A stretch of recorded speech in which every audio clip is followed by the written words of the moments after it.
Son of Dracula. Return of the Son of Dracula.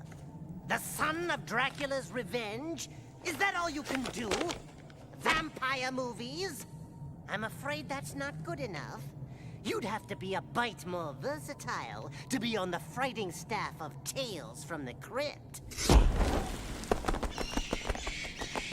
Oh, hello, creeps. As you can see, we've got an opening for a storied editor. I've been conducting chop interviews all morning.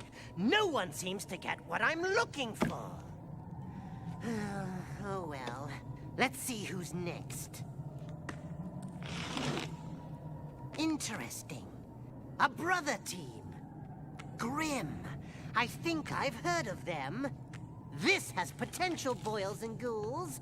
It's a twisted bit of gory telling about 3 characters you may recognize at first. It's called The Third Pig.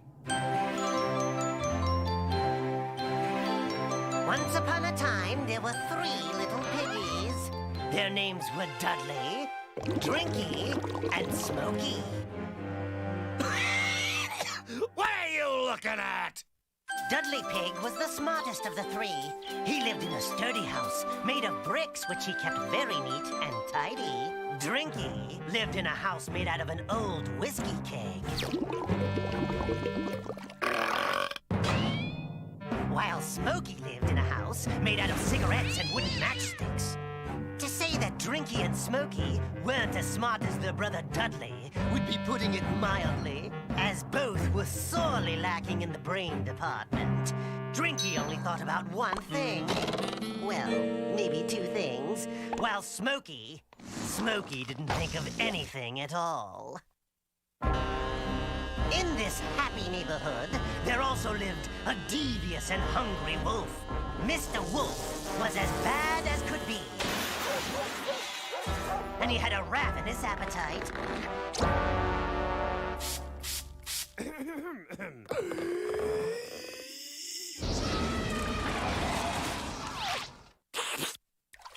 More ice, I tell you. More ice.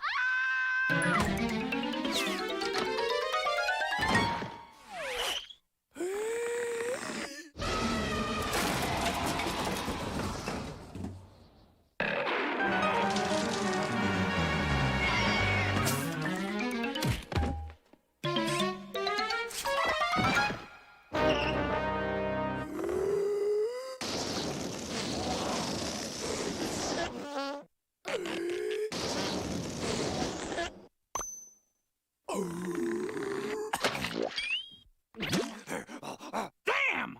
I know you porkers are inside. You can run, but you can't hide. I'll get you damn pigs if it's the last thing I do. You. Oh, what rhymes with you? I'm not a damn poet. Why does everything always have to rhyme in these things? I can't help it. No one talks like that. These stupid frickin' children trying to sound like a Hallmark card or something. No one talks like that. And so the wolf left without his dinner, and angry because he couldn't end his speech on a very good rhyme.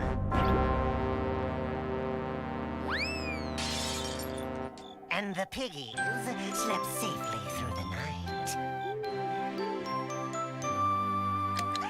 Come the morning, Drinky and Smokey were very, very sad.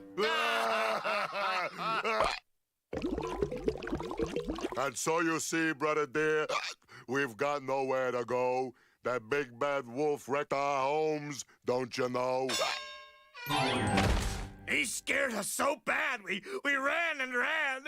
Now I guess we'll have to live in a garbage can. Nonsense, you 2. You can move in with me. This house made of brick is very sturdy, you see. That blowhard old wolf could never knock it down. It's the strongest house in the whole darn town. Well, the 2 dumb brothers wasted no time in taking their smart brother up on his generous offer. Drinky and Smokey moved their few possessions into their brother's house. Well, to say that Drinky and Smokey didn't treat their smart brother kindly would be an understatement. They always sent him out on errands. and made him cook and clean up after them. The two brothers weren't the best guests Dudley had ever had. Drinking Smokey through all-night parties with booze and ladies of easy virtue. I say, brothers dear, could you be a little more quiet? I thought that the city was having a riot. They partied all night and watched television all day. I say, you two, how's the job hunt going? Ooh, this pain in my back shows no sign of slowing. It's true, brother dear, that it's jobs that we need. But the horrible truth is, we don't know how to read! Dudley the pig knew that his brothers meant well. It wasn't their fault that they were born with slow minds. He preferred to remember the good times.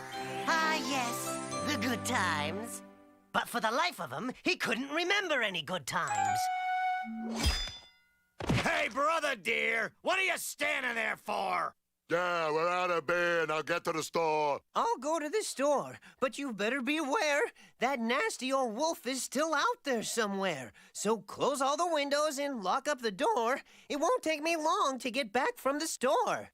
And so, the smart little piggy went to the market to get some beer for his lazy brothers. But, as fate would have it, that was the moment the bad old wolf chose to arrive. When I find a way in, that's when I attacks. And soon I'll be dining on sweet baby backs.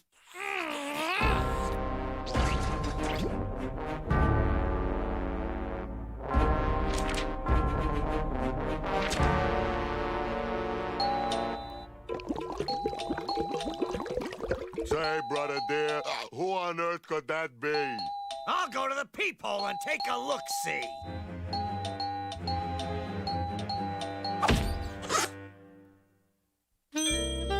Oh, please, can't you help me? I'm filled with distress. I'm a poor swimsuit model who just lost her dress. If you let me inside, I'd be ever so grateful. And I think that you'll find me to be extra playful. Smokey couldn't believe the luck. There's a cute girl outside, and she wants to come in. Well, let her in, stupid, so the fun can begin. Come right on in, miss.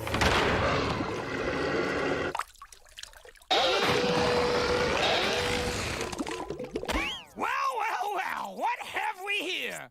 Looks like two little piggies, but where's the third? I'll start with you two, and then I'll... hell with it! And so, even though the wolf still couldn't find a rhyme to go with third, he... Will you shut up about that? You try it. I haven't heard you do one rhyme yet.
And when he was done, he left. Soon after the wolf had left, Dudley returned home. He was startled to find the door wide open. Hello, brothers dear. I'm back with the beer.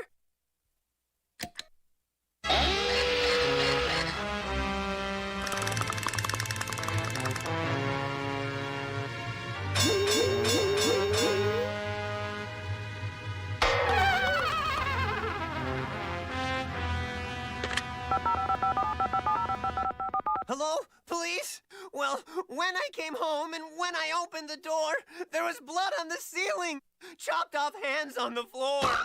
I think the wolf did it, that shifty old tramp. There's blood all over the place. The gore is still damp. My God, there's intestines strung round the lamp. The address on the house is pig number 3. Jesus Christ! There's a severed head on the TV! Be quick, please hurry here quick. I think that I'm going to be violently sick. 6 hours later, the police arrived.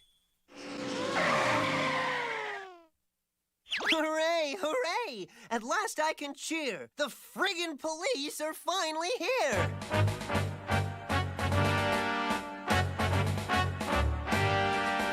Oh, thank goodness at last. You're the chief, I would guess. Well, come on inside. Take a look at this mess. It must have been that bad old wolf. Oh, my lordy. Only he could be responsible for a scene that's this gory. Come, Mr. Pig, let's not make up a story. No, but I didn't do it. I just walked in here. I said I'm not guilty. Yow! Let go of my ear. My, Mr. Pig, what a mess you have here. But to me, your motive seems perfectly clear. You killed both your brothers 'cause they drank all your beer. I'm not guilty, I say. Throw him in jail or he'll sing that all day.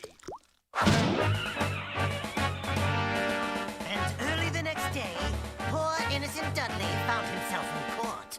Y'all be arising, the Honorable Judge Vic Leave 'em Hanging Johnson presiding.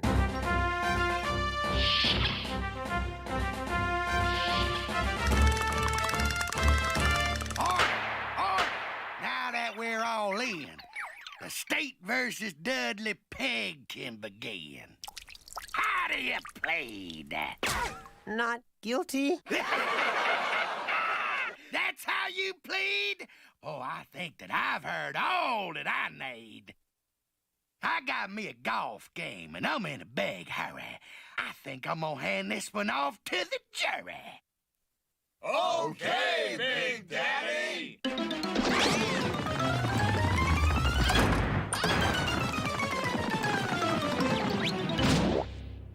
The jury is back, and the verdict they got. Is the pig guilty, or is the pig not? Oh, brother, is he guilty? Sorry, son. The system's done all it can. I sentence you to die in this frying pan. Poor Dudley Pig, what a blow fate had dealt this porker. Oh, woe is me. My heart is a-aching. For come the morrow, I'll just be fried bacon. That nasty wolf, why, it's his fault that I am locked up inside this dank vault. Oh, my dear sweet brothers, once again to see would be the only wish that I'd wish for me.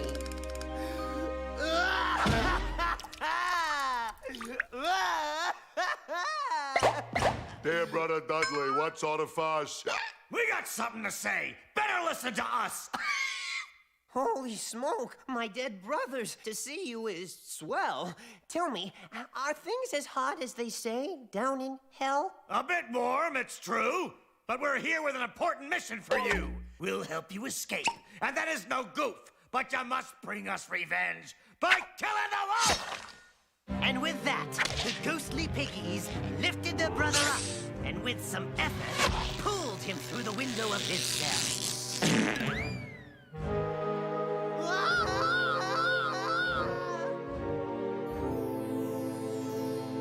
What What is this broken down place full of rats? The abandoned castle of a mad doctor, in fact. The mad proctologist, to be exact. But you can still use it because the lab's still intact. Use it? For what? Oh, dead brothers, oh mine. To build the monster, so revenge we can find. You can learn how from reading this book. It's an ancient grimoire. But just take a look. You will learn how to bring our plan to fruition. And you won't even have to pay any tuition. Goodbye, Brother Dudley. Save our souls from this pain.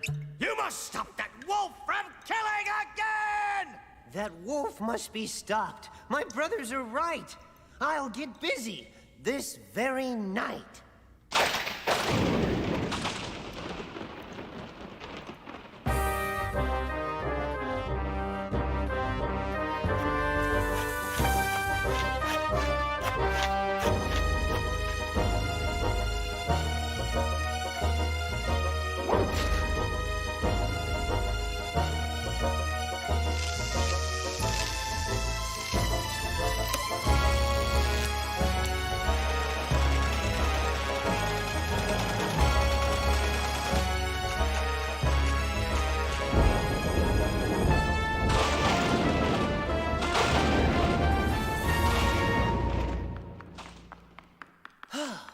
Now at last my dark deed is done. Life will soon be yours, oh hideous one. After hours of toiling and sweat and strife, I summon the powers to give my creature life.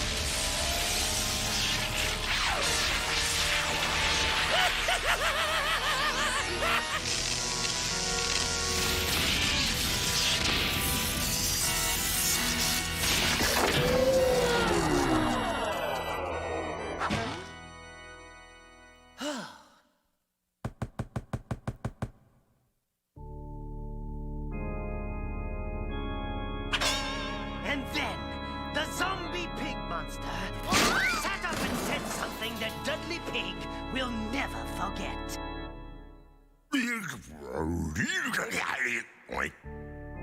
The lifeless mass I have revived, now I can say, it's alive, live, live, live!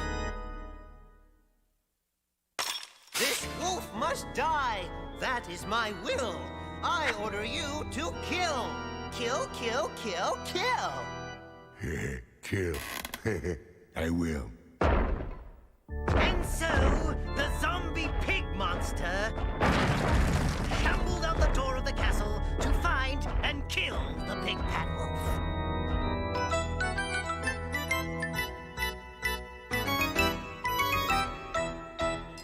You should have seen the look on that little pig's face as he was branded with guilt and led away in disgrace. I think it's funny. I just don't care. In the morning, that pig will be fried in the chair. Well, I guess that's enough for one night. I'll go visit Bo Peep. She won't put up a fight.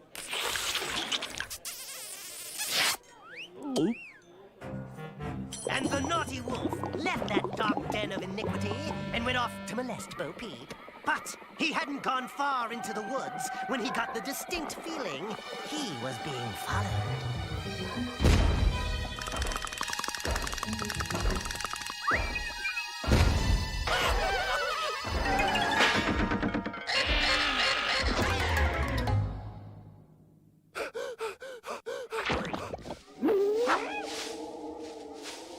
Woo! That's a relief. It was only the trees. I thought for a moment I might have been... What rhymes with trees?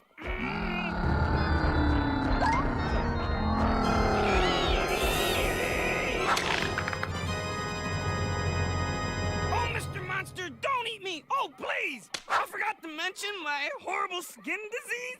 Hey, that rhymed!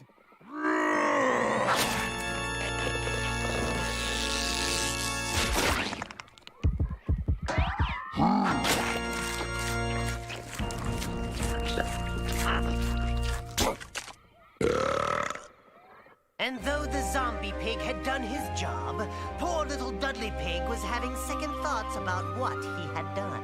What have I done? One horrible monster from the world I have rid, but created another. That's what I did. This abomination must not continue. I'll have to dismember it, sinew from sinew.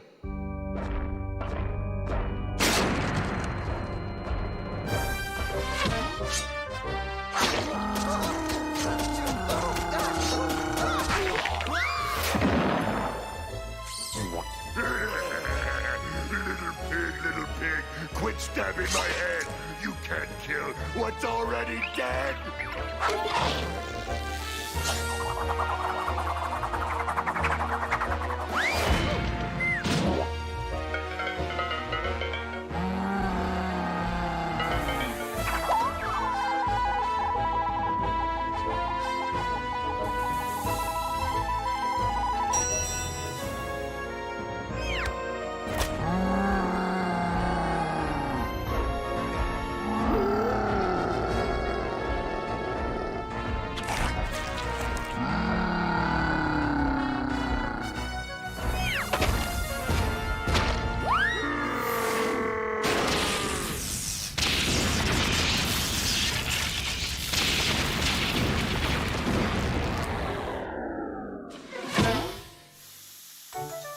Must destroy.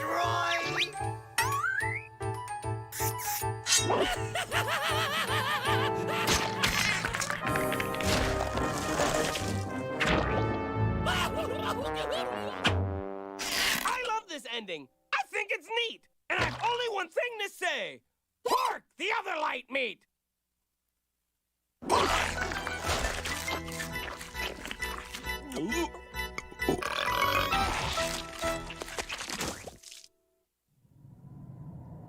I don't know about you, kiddies, but I was glad to see the wolf hit one out of the pork. Still, an hour from now, he'll be hungry again and bacon for more.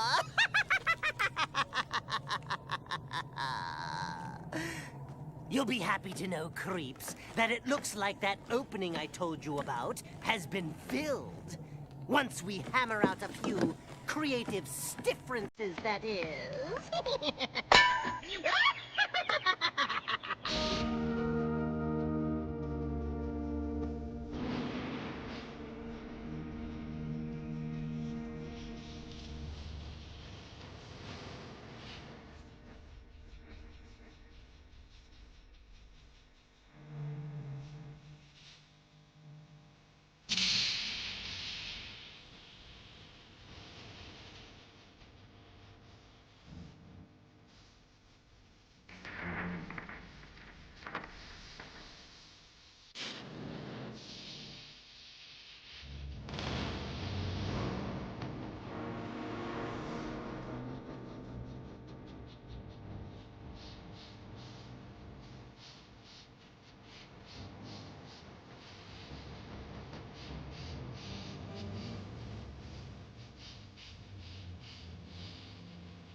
From overseas and underworld, it's the Crypt Keeper News Network. Good evening, creeps. In the news tonight, Wolfman bites dog. Vampires say life sucks. Mummy takes the rap after years in denial. And illiterate zombies insist they're better dead than red.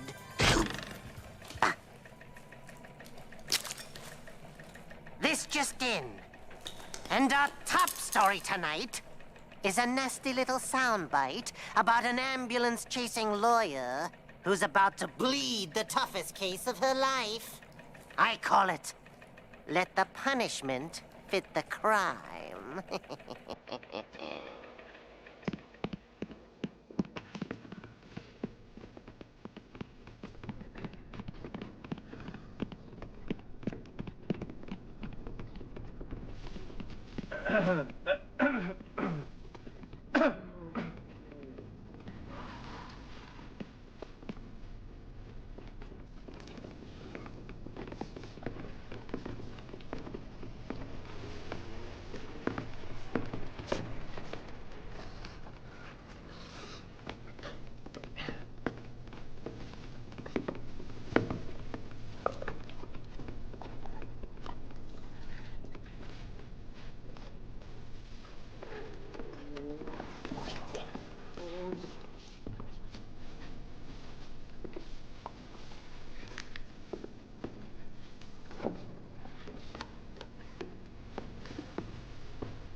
Hey, Dick Tracy, is this really necessary for a traffic ticket? Can we speed this up? I got tickets for the Knicks game.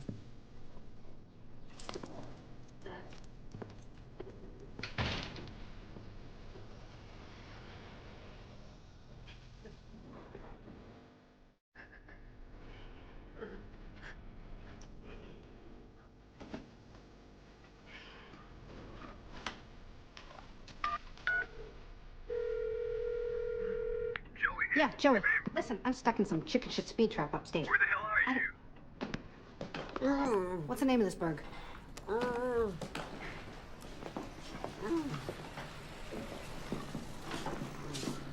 Stooksville. Sticksville. Never heard of it. Of course, Sticksville. You're kidding. Are you ready for this? Driving an improperly licensed vehicle. Oh, come on. Yeah, well, I'm stuck here another hour and a half, so you better meet me at the garden. What? Section 8. All right. What about dinner? Yeah, we'll get something to eat later. Starving now. You'll survive. I gotta go. Wait a minute, wait. Jerry Ferret, attorney specializing in personal damage claims. You know, I gotta tell you, it makes my blood boil to see a good man much like yourself who has been grievously harmed by an irresponsible motorist. By, an indifferent company. By an uncaring government. That thinks it can settle with chump change. Now, you may think that you already have a lawyer, but chew on this, my friend. Last month, I got a guy not half as banged up as you. A mil 6. Cash. Think about it. Bowser, Donald James, case A5107 to courtroom B. B. Not B. No! Not courtroom B, please! Please, no! No! Not courtroom B! No!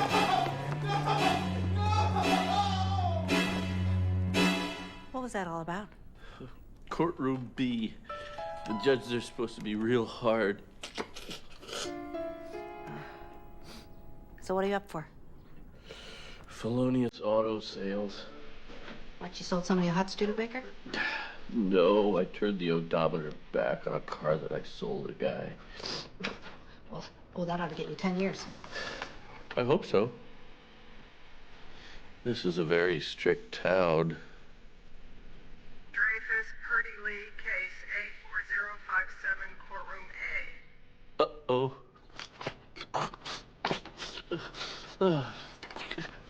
Hey, pal. You don't want to see us on the judge. Oh, thanks.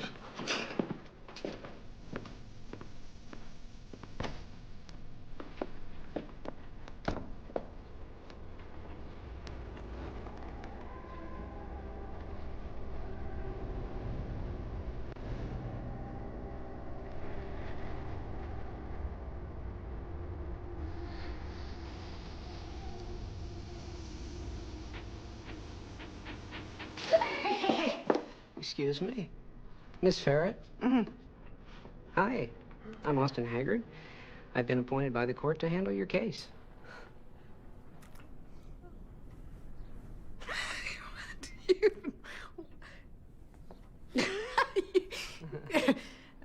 Look, Mr. Public Defender, I'm an attorney. Brooklyn Law, 79. Yes, I see. Uh-huh. And if I wasn't, I don't believe I'd be hiring an eyesore like you to represent me. They teach you to dress like that in Law-Tech night school? No, Harvard, actually. The clothes just go with the idea of being a public servant. I think we both should consider Yeah, here... well, thank you, Counselor, but I will be pleading guilty to this little rip-off and getting the hell out of this town. No. I don't think you want to do this. This is a very strict town. I can get the charges reduced. Putz! I told you what I want. Mr. Public Defender, report to courtroom B. Excuse me, I'm just a little overbooked.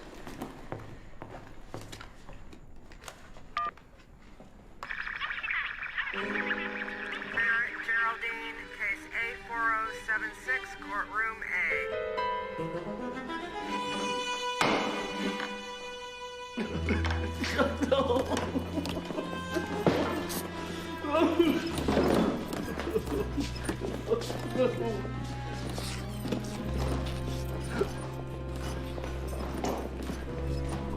Ferret, Geraldine. You are charged with Section 86 of the State Penal Code, driving an illegally licensed vehicle. Are you ready to enter a plea? I'm sorry, Your Honor, but my attorney isn't present. Yes, I am, Your Honor.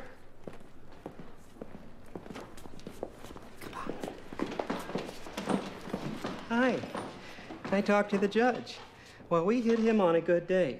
He's agreed to decrease the sentence to misdemeanor public nuisance. Decrease it. Okay, fine. What's it gonna cost me? 10. All this bullshit for $10? Here, keep the change. Not $10, Miss Ferret. 10 lashes. They can flail you now, and you can be on your way. Yeah, as soon as you regain consciousness, of course. What the hell? Are you nuts? Mr. Haggard, the court's offer is good for about another 5 seconds. Your Honor, nowhere in New York is corporal punishment. Okay. I would like to enter a plea of not guilty to the original charges and depend on the court's swift delivery of justice. Ah, you want swift justice. Well, you've got it. What you got there? Miss Ferret was apprehended with this plate on the rear of her Mercedes convertible. Under New York state law, 5-digit combinations are reserved for local governments. Is this yours, Miss Ferret?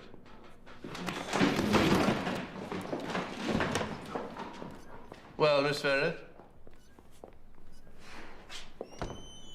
Begging the court's pardon, that is not a 5-digit plate, Your Honor. Oh, it is, you see. This is 1 S, 1 U, 2 E's, 1 M. 1, 2, 3, 4, 5. 5 digits. Actually, a space between the 2 E's counts as 1 digit, making it a 6-digit plate of the type reserved for passenger vehicles. The space between the 2 counts. Your Honor, of exculpatory evidence that speaks to the public-spirited quality of the accused. Oh, thank you.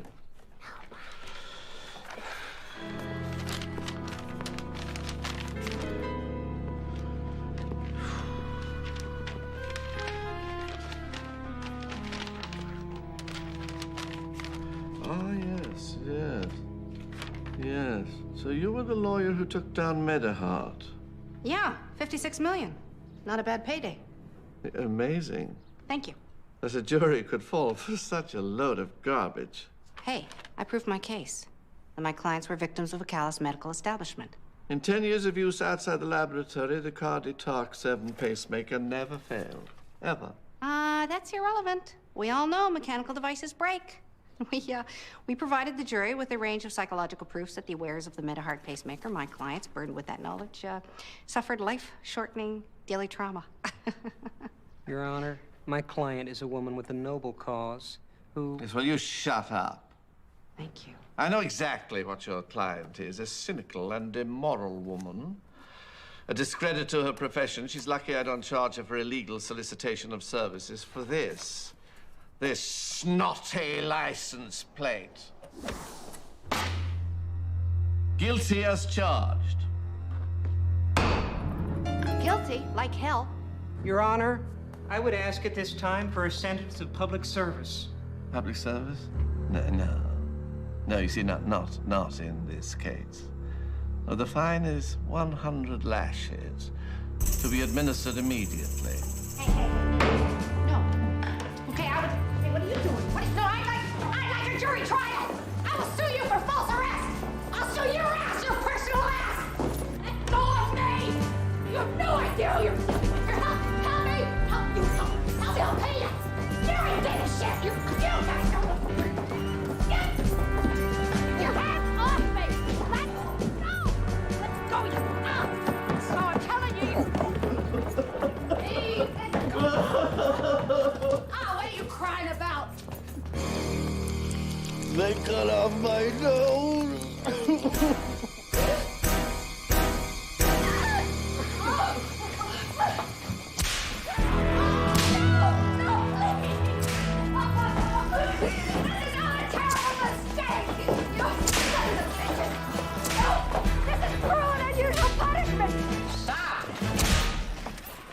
Good news, Miss Ferret. The judge looked up the state code. Your license plate has 6 digits after all, exactly like you said. Your case has been thrown out. I told you I'd get you off. You little turd! I had this thing beat until you showed up with that file folder. How dare you go digging through my car? You stink, you hear me? You're a nag on his way to the glue factory. I'd rather be dead than you.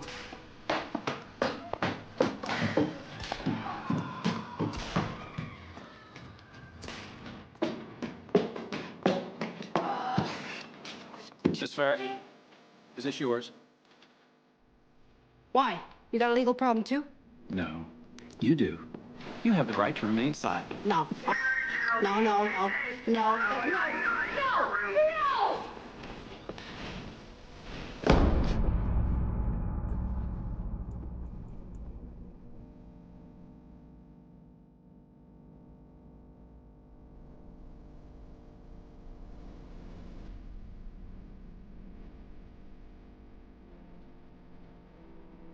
Hi.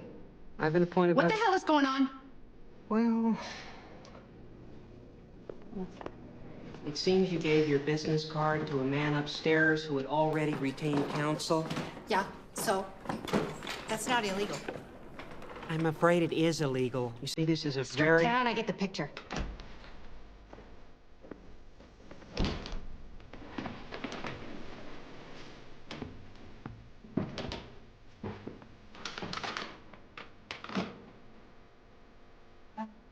That's the same judge. Why do you say that? Oh, I see. No, they are related. This one's a lot more conservative. Don't worry. I have a strategy. Case number A4099, Ferret Geraldine. Are you ready to stand trial? Yes, we are, Your Honor. You are charged with the illegal solicitation of services in this court. How plead you? We plead not guilty by reason of temporary insanity. Your client, my honor, is... Your Honor, my client is the actual victim here. As a child, she was psychologically abused by her entire family. She repressed these horrors until recently. And this inner turmoil made her act irrationally on the occasion in question. What a load of... Guilty as charged. You ready for sentencing? Is that your strategy? Are you crazy? I believe you used the same defense yourself on a number of occasions. I guess I just did not do it right. I am sorry.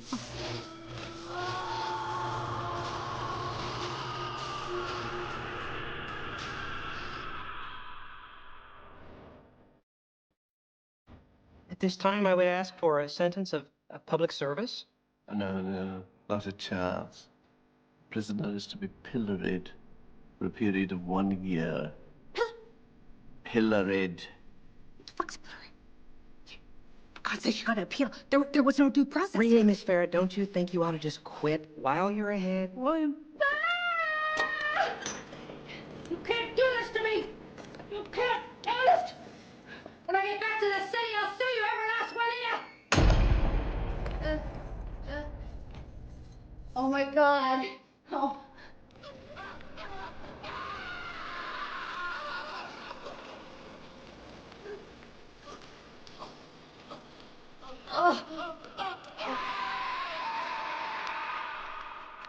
Oh my God. Oh. Oh. Hello? You're not scared, are you? Who's there? Hell, this ain't scary. Scary is not being able to get a pacemaker because you sued the company into bankruptcy and then having to spend my life savings on surgeries instead. Or dying because you can't afford a doctor. Because the doctor has to charge so much to pay for his malpractice insurance. Who are you? What do you want? Oh, a pound of flesh will do.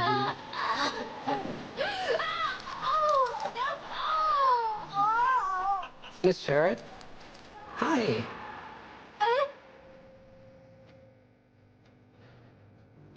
Good news, Miss Ferret. They've granted your appeal. You still want to do it? Get me out of here. I think I'm going nuts. I'll take that as a yes.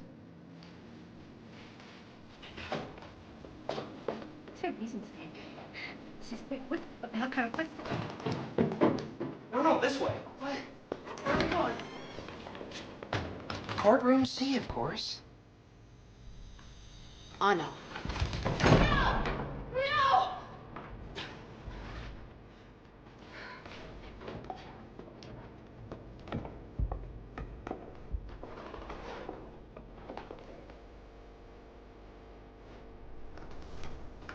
Oh, God. I know, and he's the strictest one of all. It's good work, Mr. Haggard. Very nicely argued. Thank you, Your Honor. Miss Ferris, I've read your attorney's brief, and however persuasive his presentation, find no reason to overturn the other judge's verdict. So your actions were cut and dried. You violated the law, and you must pay. However, the sentence handed down by my colleague was wholly inappropriate. I sentence you to death by electrocution. Sentence to be carried out immediately. Your Honor, begging the court's pardon, may I approach the bench? Oh, very well. Yeah. All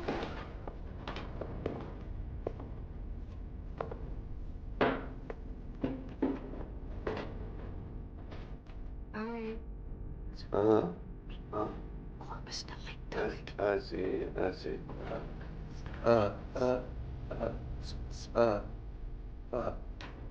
Very well.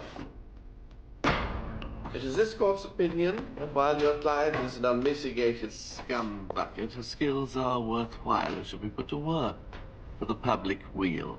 Now, I hereby sentence you to return home to do public service for a time yet to be specified. Let's get out of here before he changes his mind. What the hell? I thought this was a way out. It is. No! Ah! Welcome back, Chair. Had a feeling we might bump into you again. And this time, you're gonna get what you deserve. No, I'm not supposed to get the chair. Come on. Have a seat. No, the judge said I get to go home and do public service. Isn't that what he said? Yes, get out of my way. All right. Straight down, boys. What are you doing? I'm getting out of Sticksville for good. Yeah, gonna be stuck here forever till you came along. What? In my day, I got off more big-time dirtbags with a slap on the wrist than a low-life ambulance chaser like you could count. We didn't use any cheese-ball victim defense either. We just bought the jury. But I get to go home and do public service, right?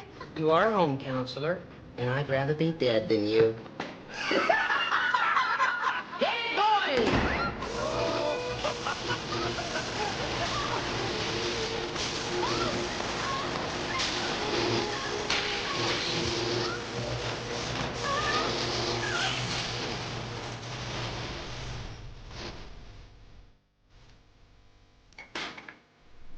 No, not this. Ms. Public Defender, report to courtroom A. No, no,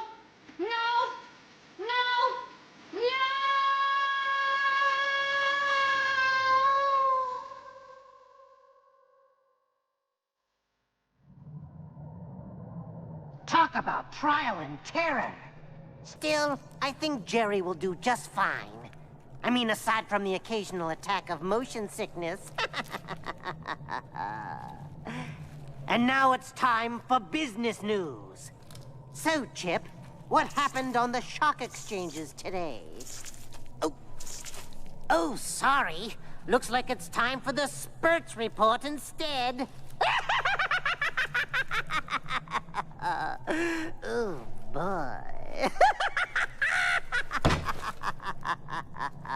The city was slick with rain, the kind of relentless, dripping rain that made neon signs blur into bleeding streaks of color across wet asphalt. Detective Mark Hanley navigated the empty streets in his sedan, tires whispering against the puddle-laden road.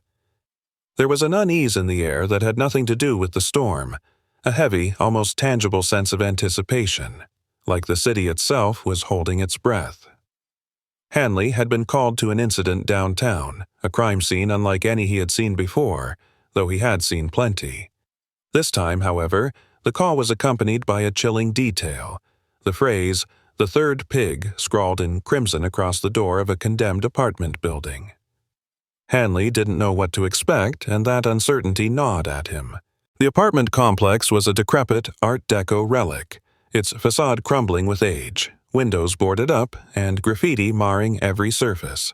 He parked in the alleyway behind the building, headlights illuminating the wet brick in an eerie glow.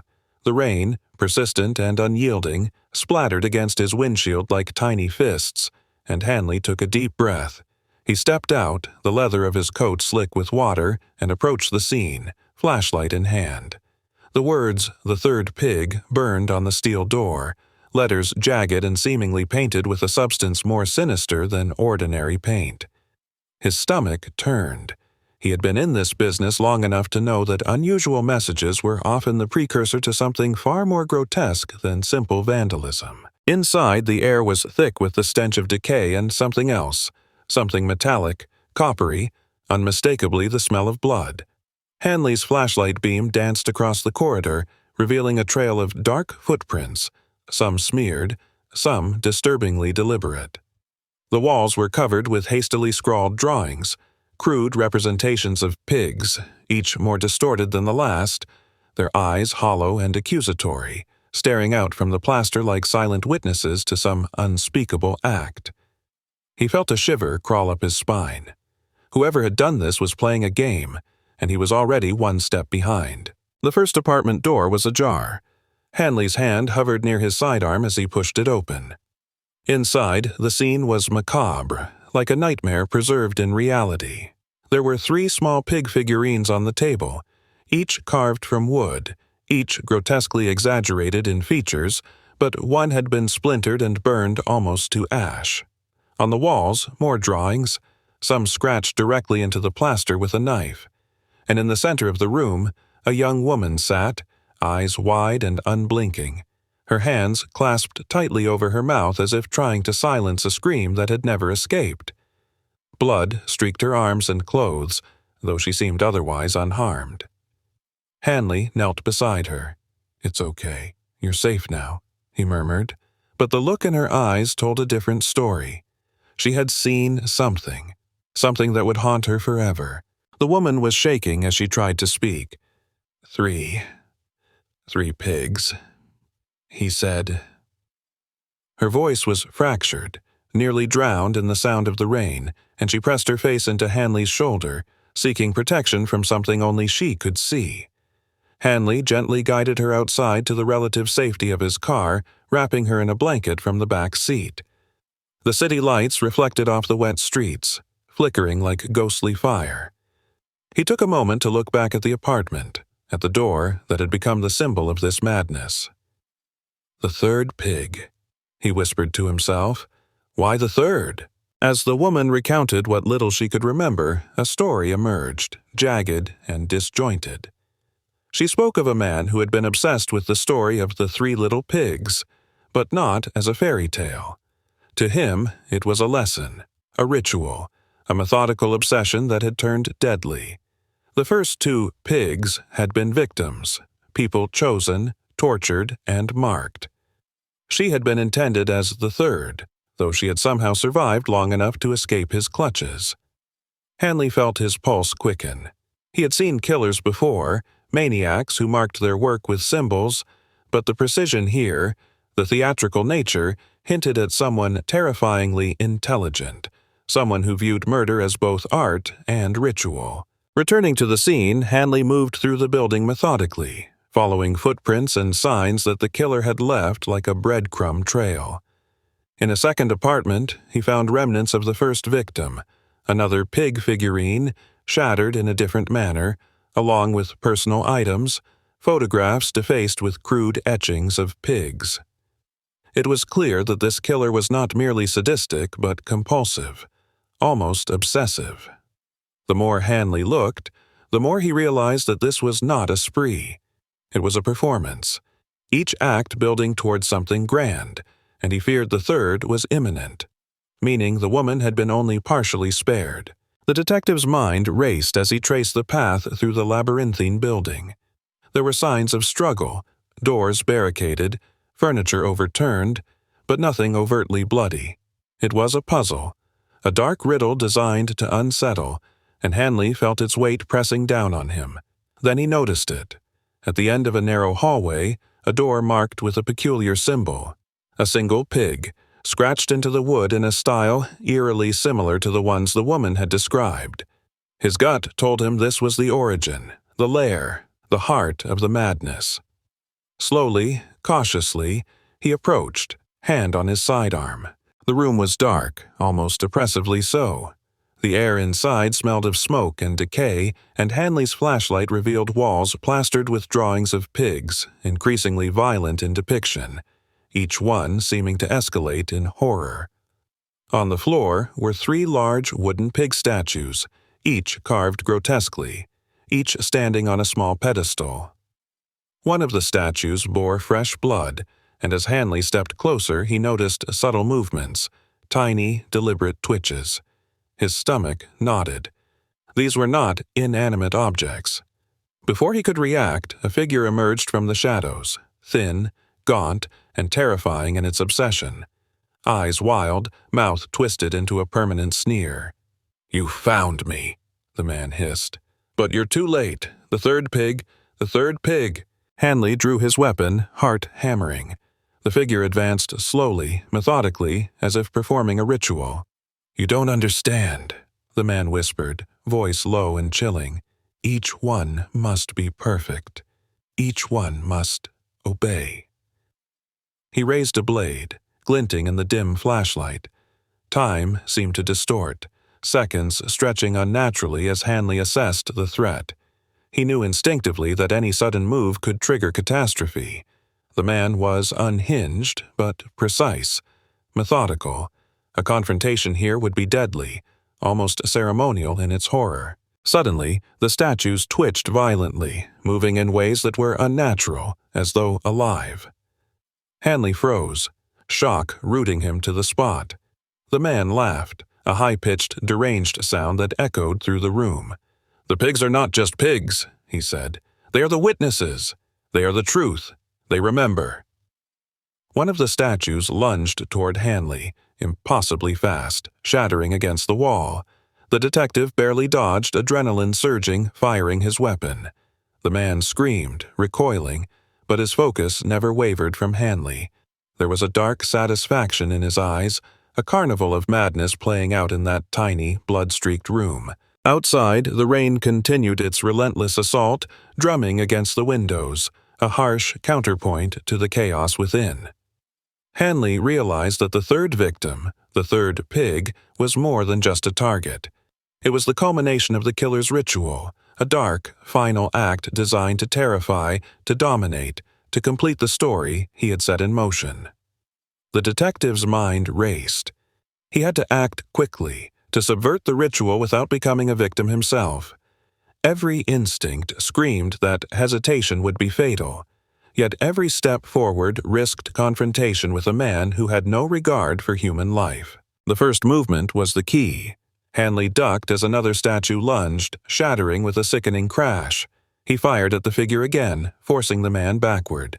The room became a symphony of violence, splintering wood, the stench of blood, the echo of laughter. Hanley's training took over, every breath, every movement calculated.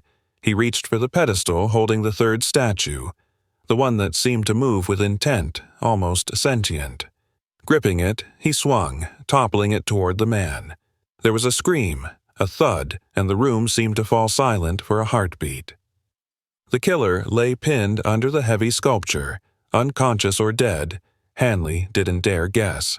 Finally, as the rain battered the city outside, Hanley exhaled, realizing that the immediate threat was over. He called for backup, carefully extracting the young woman and securing the scene.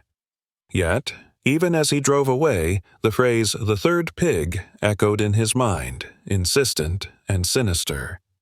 He had survived, had saved someone, but the story, the dark story of obsession, ritual, and horror, lingered in the shadows, waiting. Somewhere, somehow, the tale was not finished. Detective Hanley's car cut through the city streets like a knife through wet cloth, the windshield wipers barely keeping pace with the deluge. He kept glancing at the rearview mirror, expecting to see something, or someone following him, some remnant of the madness that had nearly claimed his life inside that apartment. The young woman in the passenger seat, whose name he had learned was Clara, shivered beneath the blanket. Her wide eyes, bloodshot and haunted, tracked every streetlight and shadow as if the darkness itself might reach through the glass and claim her again. Hanley's hands tightened on the steering wheel, the adrenaline still raw, and he tried to offer words of reassurance. "We're safe now. You're safe." But even as he spoke, he realized the lie in it. Neither of them would be safe until he understood who or what had orchestrated this ritual, this theater of terror. They reached the precinct, a tired brick building that smelled of stale coffee and disinfectant. Hanley guided Clara inside, careful to avoid the press and gawkers who had undoubtedly heard whispers of the third pig by now. Inside, Sergeant Morales met him with a grim expression. "Hanley, you're lucky to be alive. Witnesses say you went in there alone." Hanley gave a curt nod, ignoring the faint edge of disapproval in Morales's tone. "She's alive. That's what matters. We need to secure the scene and get statements, but I have a feeling this isn't over. Whoever did this, they're still out there." Morales frowned but said nothing. Experience had taught him that sometimes it was best to let Hanley follow his instincts, as dangerous as they often were. Clara was led to an interview room, still trembling, still clutching the blanket as if it were armor.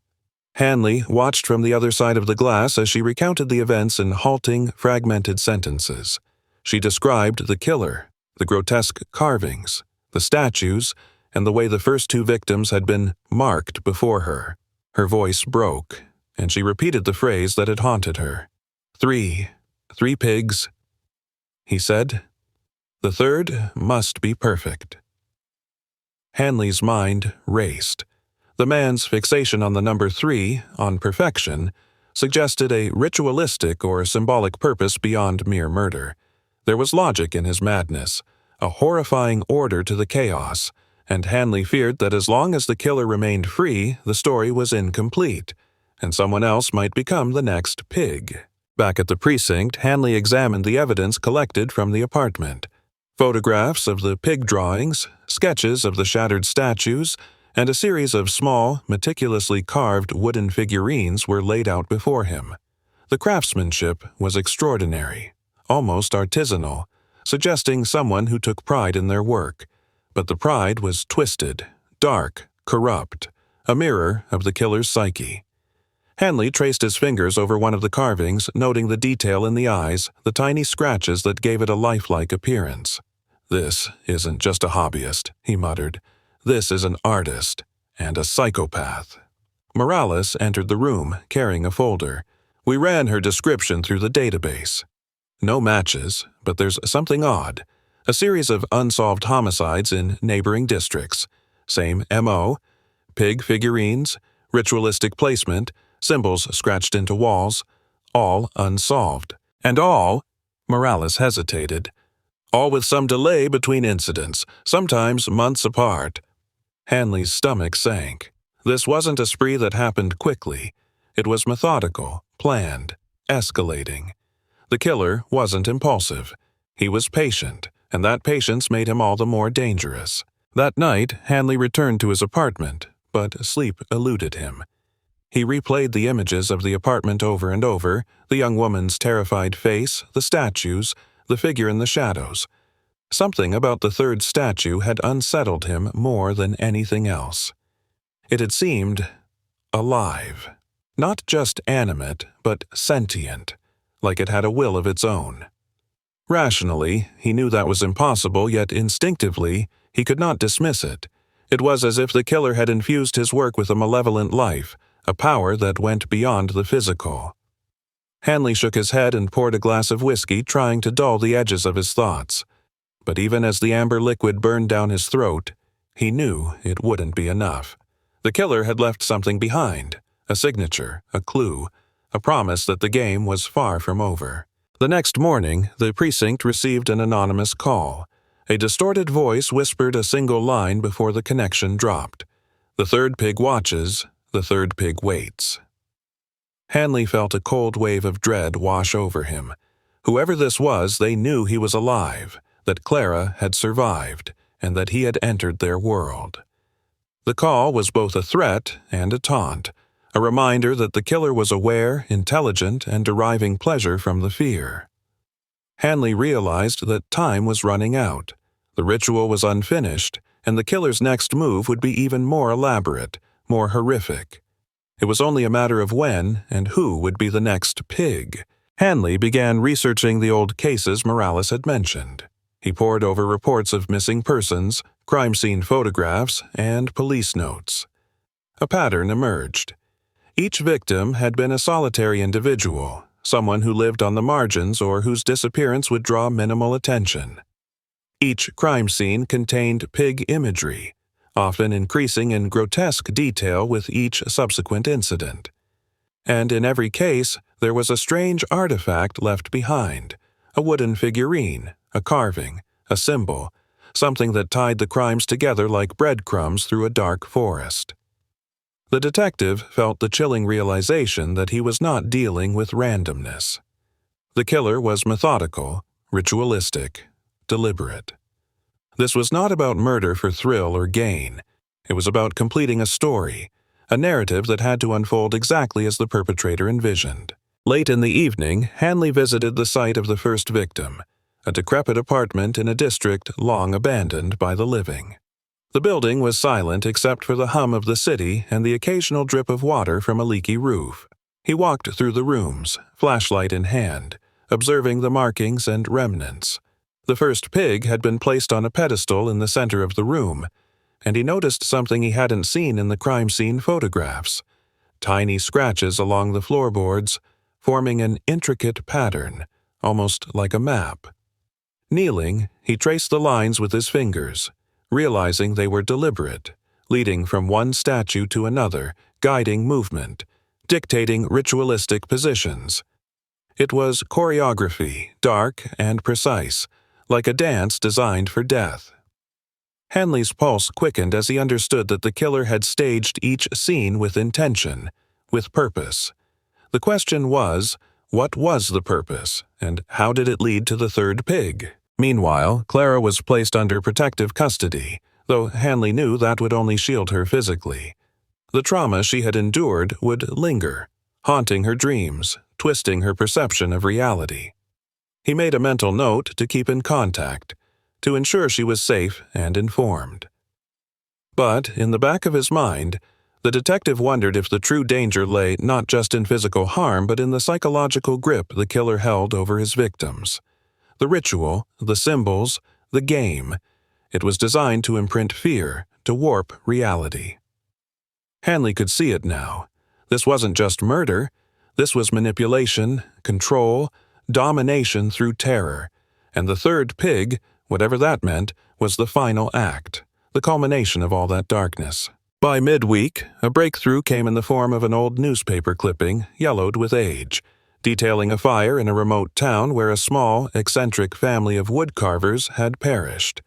The article mentioned that the patriarch was obsessed with folklore, fairy tales, and moral lessons, often lecturing townspeople about the symbolic meanings of stories. The detective's pulse quickened as he read. The family's workshop contained dozens of hand-carved pig figurines, each one more intricate than the last. Something clicked in Hanley's mind. The killer was not merely inspired by the Three Little Pigs story.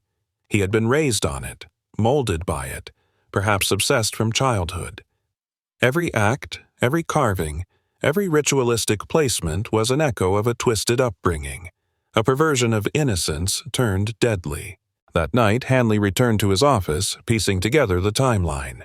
He mapped the murders, the locations, the victims' profiles, and the symbolism. His wall became a tapestry of madness, strings connecting photographs, notes, and sketches. And then he saw it.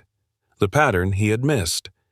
The third victim in every previous sequence had been the most carefully chosen, the centerpiece of the ritual, the culmination of the killer's narrative. The first two were practice, warm-up, experimentation. The third was perfection, the one that would complete the story and satisfy the compulsive logic of the murderer.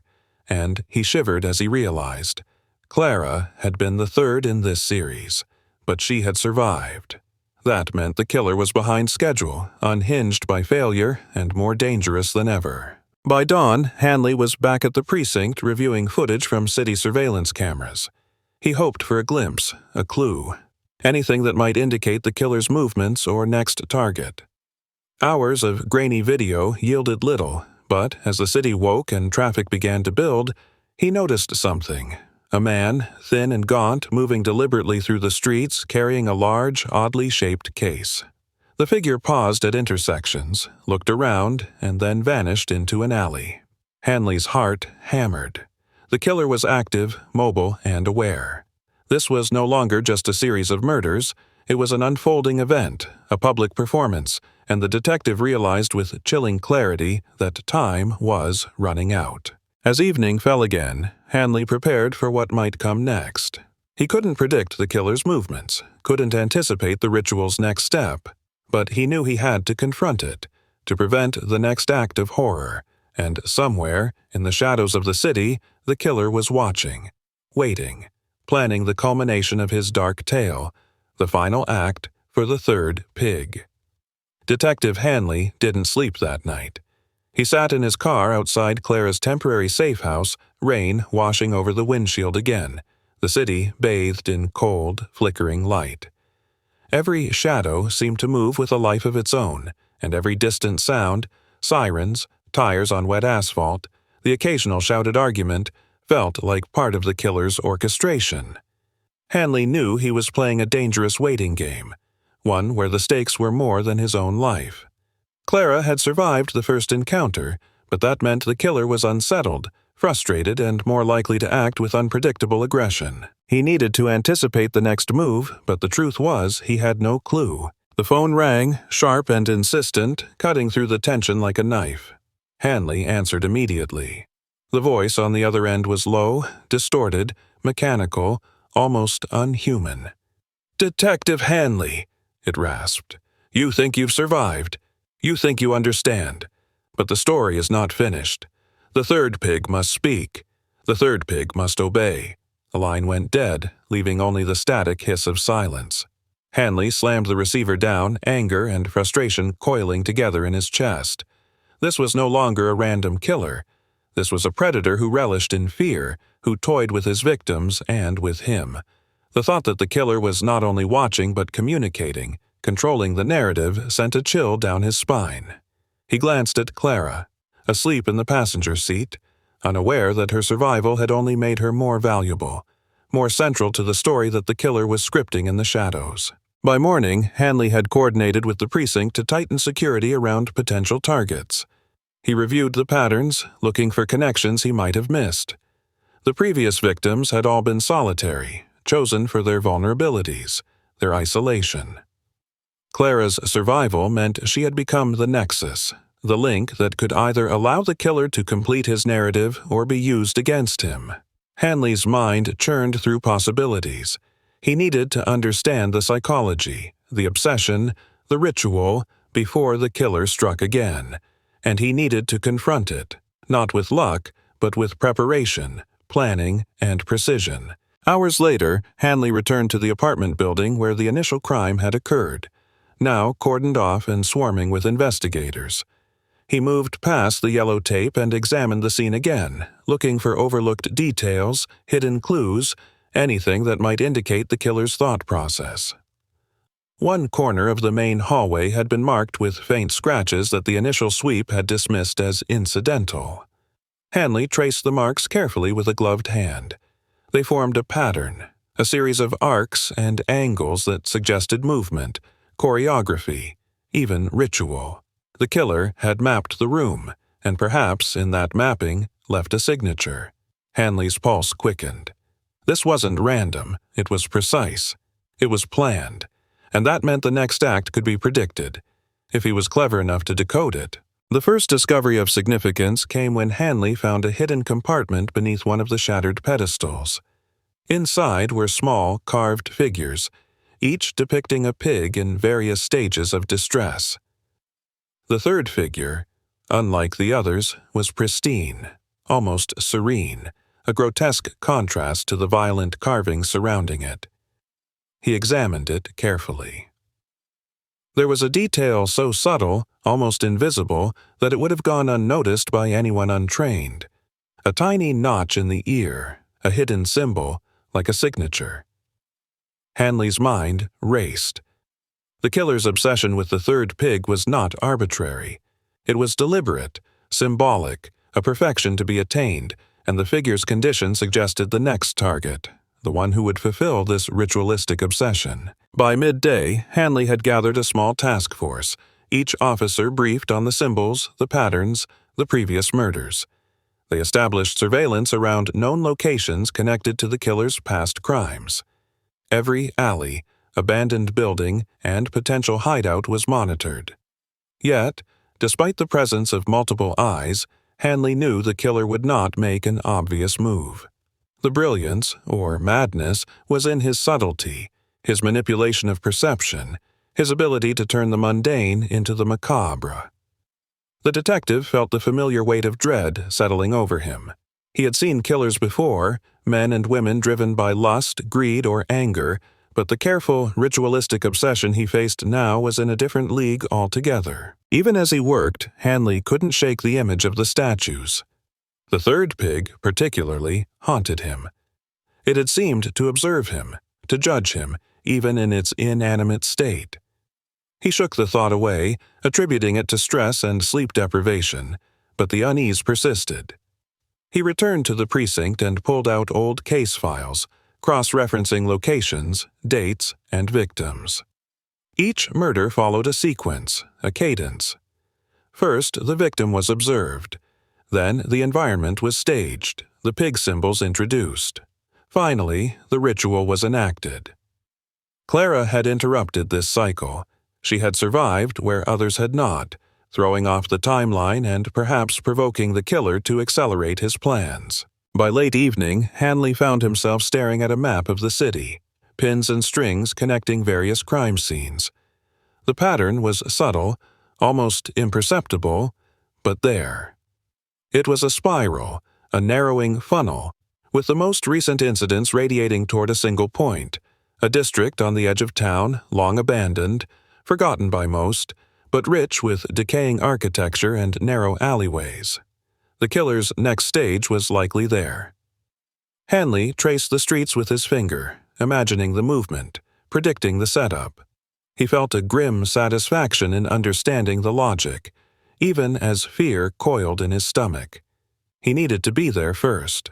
The next morning, Hanley arrived at the abandoned district, a sprawling complex of warehouses and old factories. The rain had subsided, leaving puddles that mirrored the fractured skyline. He moved through the alleys cautiously, every step measured, flashlight at the ready, sidearm drawn. The buildings loomed like silent sentinels, dark and foreboding. He noticed subtle signs, broken glass in precise patterns, strange smears of residue along walls, faint footprints leading deeper into the complex. This was no random wanderer's trail. It was an invitation, a carefully laid path guiding him toward the killer's lair. Hanley's instincts screamed caution, but he knew he had no choice. The killer would not wait. The ritual demanded completion. Inside the largest warehouse, Hanley found the remnants of preparation. Wooden planks arranged in geometric patterns, symbols etched into walls, and in the center, a series of pedestals. 3 larger statues occupied the central positions, each one distinct. One of them bore faint streaks of blood, and Hanley realized with a jolt that the third pedestal, the one in the exact center, was empty.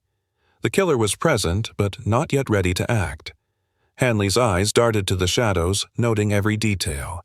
A rope coiled near the wall, tools scattered in deliberate disorder, and a single small figurine placed carefully atop a pedestal, facing the entrance.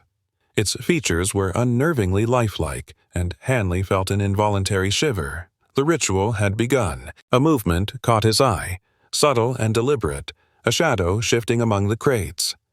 Hanley tensed, every muscle coiled, and stepped forward cautiously.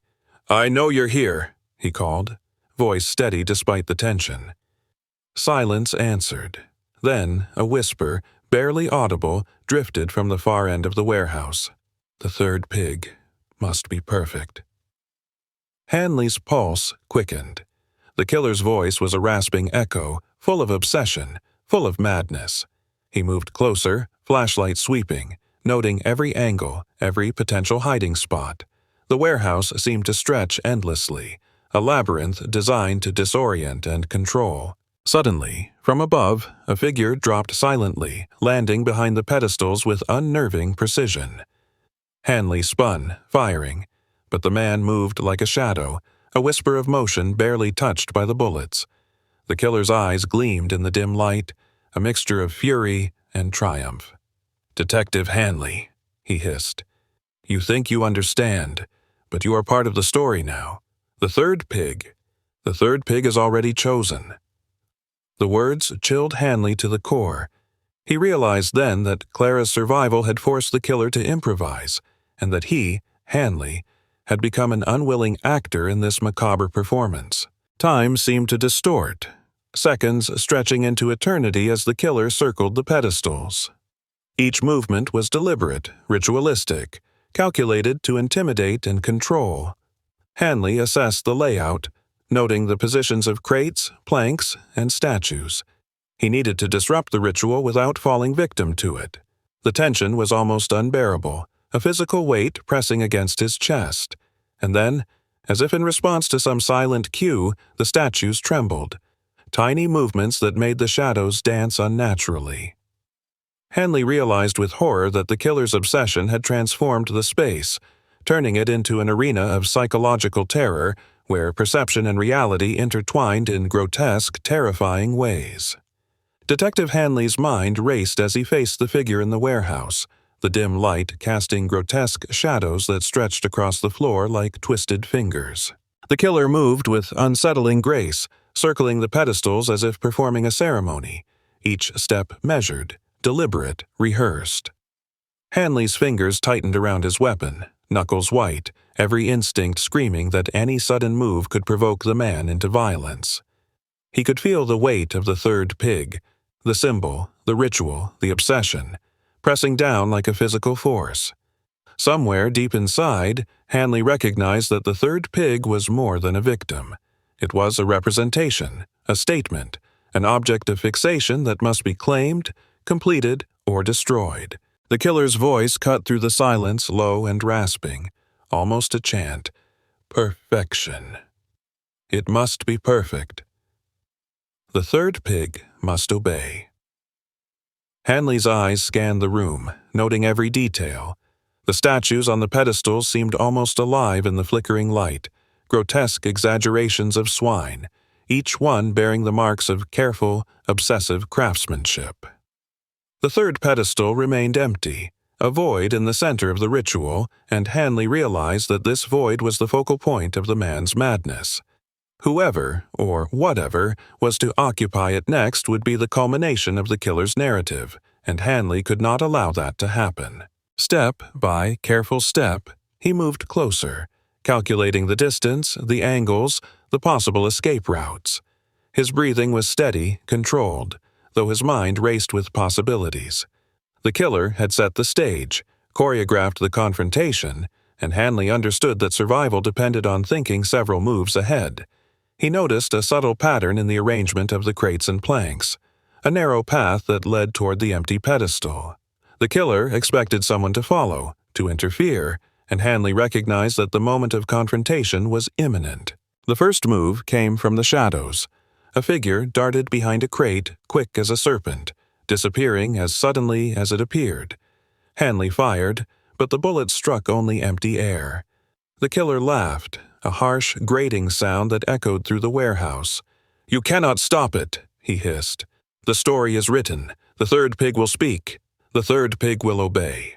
His words were a litany, a mantra, an incantation meant to unnerve and dominate. Hanley's pulse raced, his mind working frantically to anticipate the man's next action.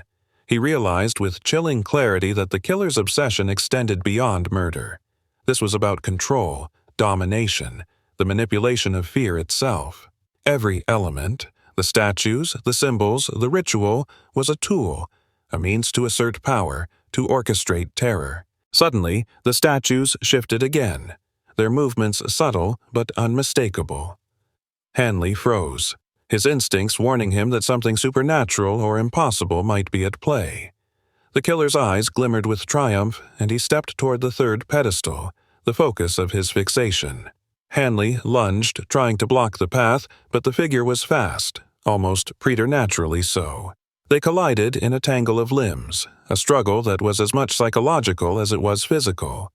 The killer's strength was surprising, his movements precise, trained, and Hanley realized that brute force alone would not prevail. As they grappled, Hanley noticed a small carving on the pedestal, a tiny wooden pig, its features exquisite, lifelike, almost sentient. The killer's hand brushed it in passing, and Hanley felt a surge of understanding. This carving was a trigger, a focal point, a symbol that contained the essence of the ritual. If he could displace it, disrupt its position, he might break the killer's concentration, throw the narrative into chaos. With a decisive movement, Hanley shoved the figure backward, creating enough space to grab the carving. The man's scream echoed through the warehouse, a sound of fury and disbelief, as the object tumbled to the floor, breaking the delicate symmetry of the ritual. The disruption was immediate. The killer faltered, eyes wide with a mixture of rage and panic. Hanley seized the moment, striking with precision, forcing the man to the ground. The struggle was brutal, a clash of determination and obsession, but finally the killer lay subdued, pinned beneath Hanley's weight and the scattered remnants of the shattered ritual. Breathing heavily, Hanley scanned the room, noting the scattered statues, the overturned pedestals, and the chaotic remnants of the meticulously planned scene. The third pig, once the centerpiece of terror, was now displaced, broken, its symbolism shattered. Outside, the city continued its indifferent rhythm, rain beginning to fall again, soft and persistent. Hanley called for backup, securing the warehouse and ensuring that Clara, and any potential future victims, would be safe. The detective stood over the subdued killer, studying his features, the obsession etched into every line of his face. This man had lived, breathed, and dreamed of the third pig, and now that dream lay in ruins, disrupted by Hanley's intervention. Yet, even as he took a moment to catch his breath, a nagging unease settled in his chest. Obsession of this magnitude did not vanish easily. The killer might be captured, but the story, the ritual, the fixation would linger, a shadow ready to emerge once more. As the authorities arrived, Hanley escorted the killer into custody, his mind already reviewing the events in meticulous detail. Clara was brought to him, safe, yet visibly shaken. She clung to him briefly, gratitude and relief mingling with terror in her eyes. Hanley offered a reassuring nod, but he knew the psychological scars ran deep. The ritual had been interrupted, the third pig saved, but the memory of the horror, the grotesque artistry, and the sense of being watched would remain with her forever. Back at the precinct, Hanley reviewed the evidence once more. Photographs, carvings, sketches, and video footage formed a tapestry of terror, a record of obsession that could be studied, dissected, and understood. He recognized the killer's signature, the patterns that had guided the selection of victims, the staging of each scene, the escalating ritual that culminated in the third pig. It was a blueprint of madness, a map of obsession, and now it lay exposed, vulnerable to scrutiny. Hanley felt a grim satisfaction in that, though he knew it was tempered by the realization that obsession of this magnitude could never be entirely eradicated. In the following days, the city seemed to exhale, the tension of fear dissipating, though not entirely. News outlets reported the capture of the killer, calling it a triumph for law enforcement, a victory for justice. Hanley moved quietly, methodically, ensuring that all evidence was cataloged, all connections investigated, and all leads followed. Yet even amidst the routine of reports, statements, and case files, he remained vigilant. The third pig had been saved, but the story had left a mark, a reminder that madness, once kindled, could linger, watching from the shadows, waiting for the right moment to rise again. Late one evening, Hanley found himself alone in the precinct, reviewing a series of carvings recovered from the warehouse. Each miniature pig, each symbol etched into wood or plaster, was a testament to the killer's obsession, a chilling glimpse into a mind both brilliant and deranged. He studied the third pig carving carefully, noting its imperfections, its delicate features, the almost imperceptible notches that seemed to hold a secret meaning. In those small, meticulous details, Hanley understood the depth of the fixation, the intensity of the ritual, and the potential for repetition. The killer's obsession was a narrative that demanded continuation, and while the man was now behind bars, the symbols, the ideas, the compulsion remained. Hanley stepped outside into the quiet night, the rain having ceased, leaving the city slick and reflective. Neon lights glimmered across wet pavement, a kaleidoscope of distorted colors. He walked through the streets, replaying the events, considering every detail, every movement, every symbol.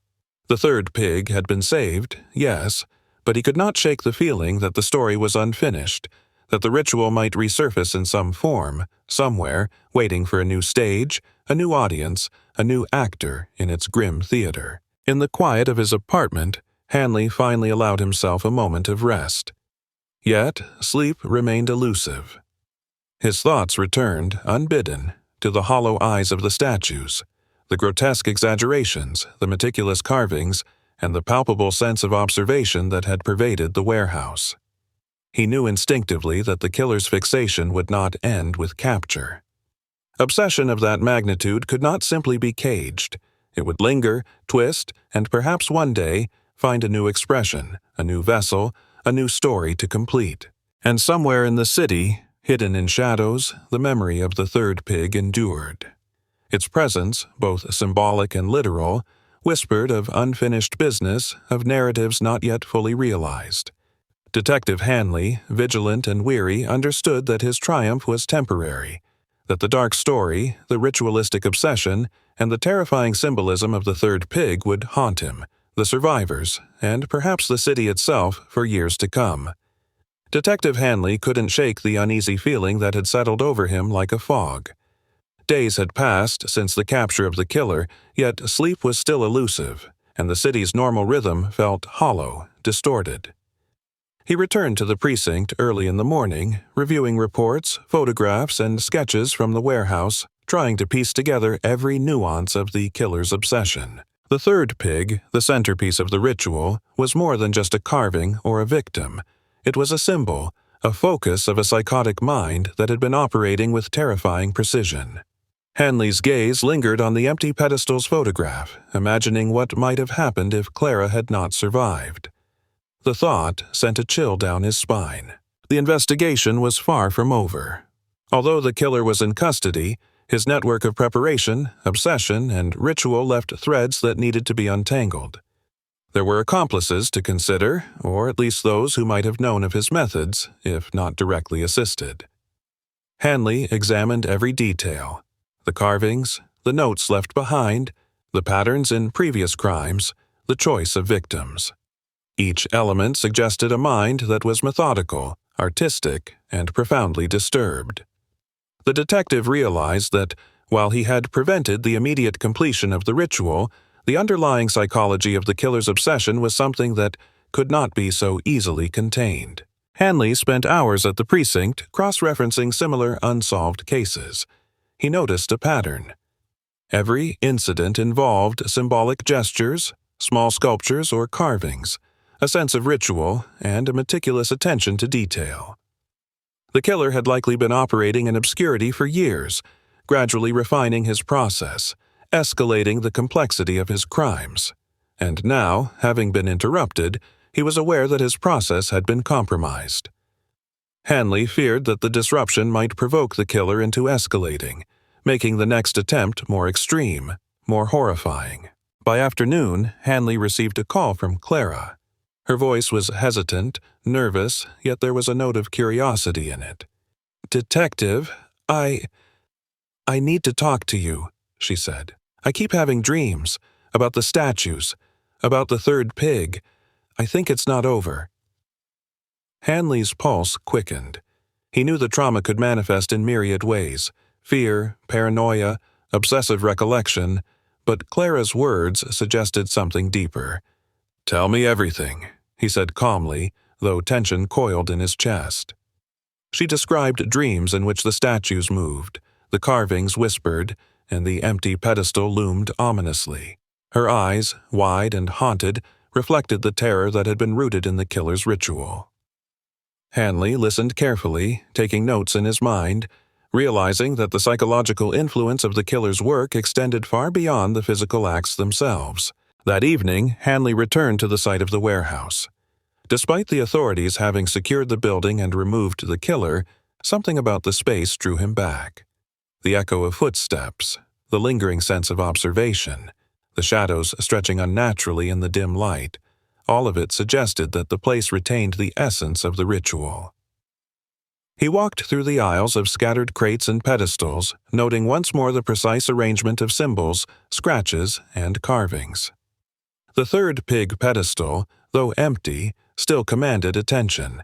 It was a focal point, a void that carried power simply by existing, and Hanley felt its pull, the magnetic intensity of the ritual's design. As he examined the carvings again, Hanley noticed subtle patterns that he had overlooked in his initial review. Tiny notches, hidden grooves, and imperceptible scratches seemed to form a sequence, a map or a code. Each mark corresponded to a precise position in the warehouse, guiding movement, dictating pacing, and perhaps even influencing psychological perception. The killer had not left this to chance. Every element was a deliberate tool, designed to control, to manipulate, to intimidate. Hanley realized with a jolt that understanding the sequence could provide insight into the killer's next move, could offer predictive power, but it was intricate, almost impossibly so, and required focus, patience, and the ability to think like a mind that teetered on the edge of madness. The night brought rain again, soft at first, then a steady downpour. Hanley returned to his apartment carrying the carvings, sketches, and notes. He spread them across his desk, organizing the evidence in a manner that reflected both the ritual's complexity and the killer's obsessive logic. Hours passed as he traced lines, compared symbols, and attempted to decode the sequence. It was painstaking work, requiring a precision that matched the killer's own. Yet Hanley persisted, driven by the knowledge that understanding the ritual could prevent future violence, could perhaps offer a window into the mind of a man who viewed life as mere preparation for the next act. Suddenly, a faint sound broke the quiet, the low hum of movement in the shadows outside his window. Hanley's heart skipped a beat. Could it be a new threat? He moved carefully to the window, peering into the darkness. Nothing. Just rain-soaked streets reflecting neon lights, empty and still. He shook his head, trying to dismiss the feeling, but the tension lingered. The ritual had left a mark, not just on the city or the victims, but on the psyche of those who had encountered it. Hanley felt its residue, a lingering awareness of observation, a sense that the story was not yet complete. The next day, Hanley visited Clara again, this time to guide her through a process of understanding and recovery. He explained the patterns, the symbolism, the ritualistic intent, giving her a framework to interpret her dreams and experiences. She listened intently, eyes wide, occasionally shivering, but slowly her understanding began to crystallize. Hanley emphasized that while the killer's influence was profound, awareness and comprehension offered power. Power to reclaim agency, to understand, to resist the lingering fear. Clara nodded, and for the first time since the incident, there was a glimmer of control in her expression. Yet, Hanley knew the process was far from complete. Trauma of this magnitude did not vanish overnight. As the weeks passed, Hanley continued to investigate, always mindful of the possibility that the killer might attempt a resurgence, a new ritual, a new victim. He returned repeatedly to the warehouse, cataloging evidence, analyzing symbols, and cross-referencing with other unsolved cases. Each visit reinforced the complexity and precision of the killer's mind. The third pig pedestal, once empty, remained a focal point in his analysis, a symbol of the narrative's culmination and the obsessive intent behind it.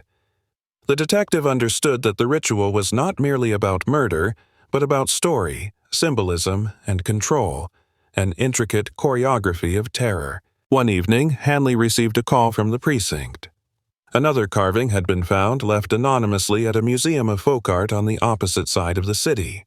The piece depicted a pig in a style eerily similar to the killer's work.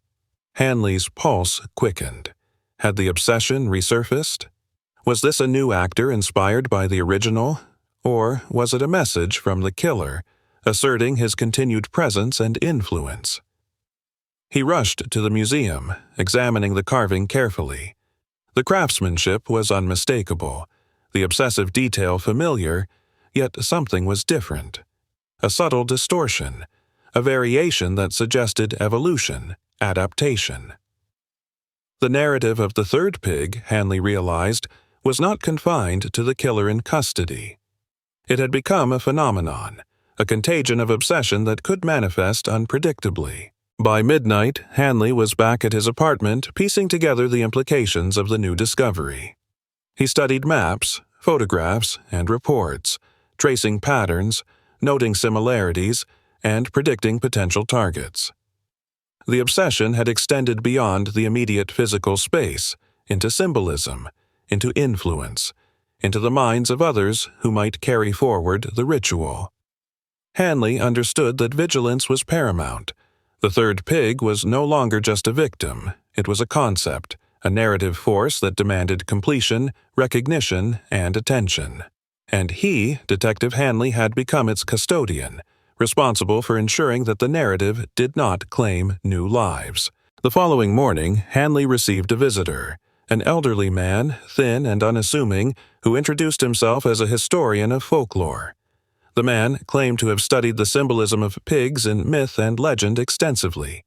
He spoke of ritualistic significance, of the power of three, of narrative completion, and of the ways in which obsession could manifest symbolically in art, objects, and behavior. Hanley listened carefully, taking notes, realizing that this knowledge could provide insight into the killer's methodology. The historian's perspective illuminated the ritualistic logic, suggesting that the third pig was not merely a victim or an object, but a narrative fulcrum, a point of culmination that drove the killer's actions. Hours later, Hanley returned to the precinct, determined to act on this newfound understanding. He organized the evidence, revisited case files, and coordinated with officers to monitor individuals who might be influenced by the killer's work. The city, unaware, continued its indifferent pace. Yet Hanley felt the pulse of unseen threats, the lingering echo of obsession that had once claimed victims and might again.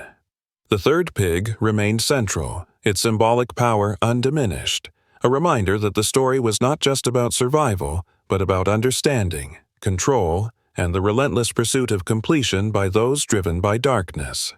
Detective Hanley could feel the weight of the case pressing on him like a living thing.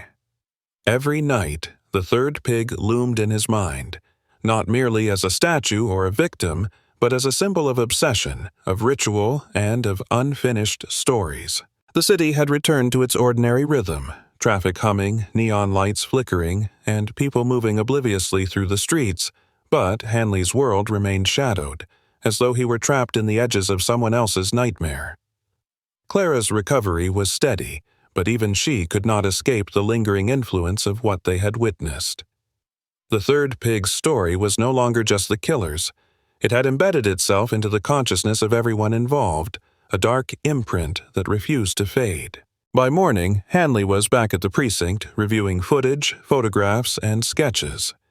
His gaze lingered on the original carvings from the warehouse, the meticulous craftsmanship that revealed not only the killer's obsessive tendencies, but also his ability to manipulate perception. The tiny notches, the precise angles, and the subtle distortions all formed a language, a secret code of intent.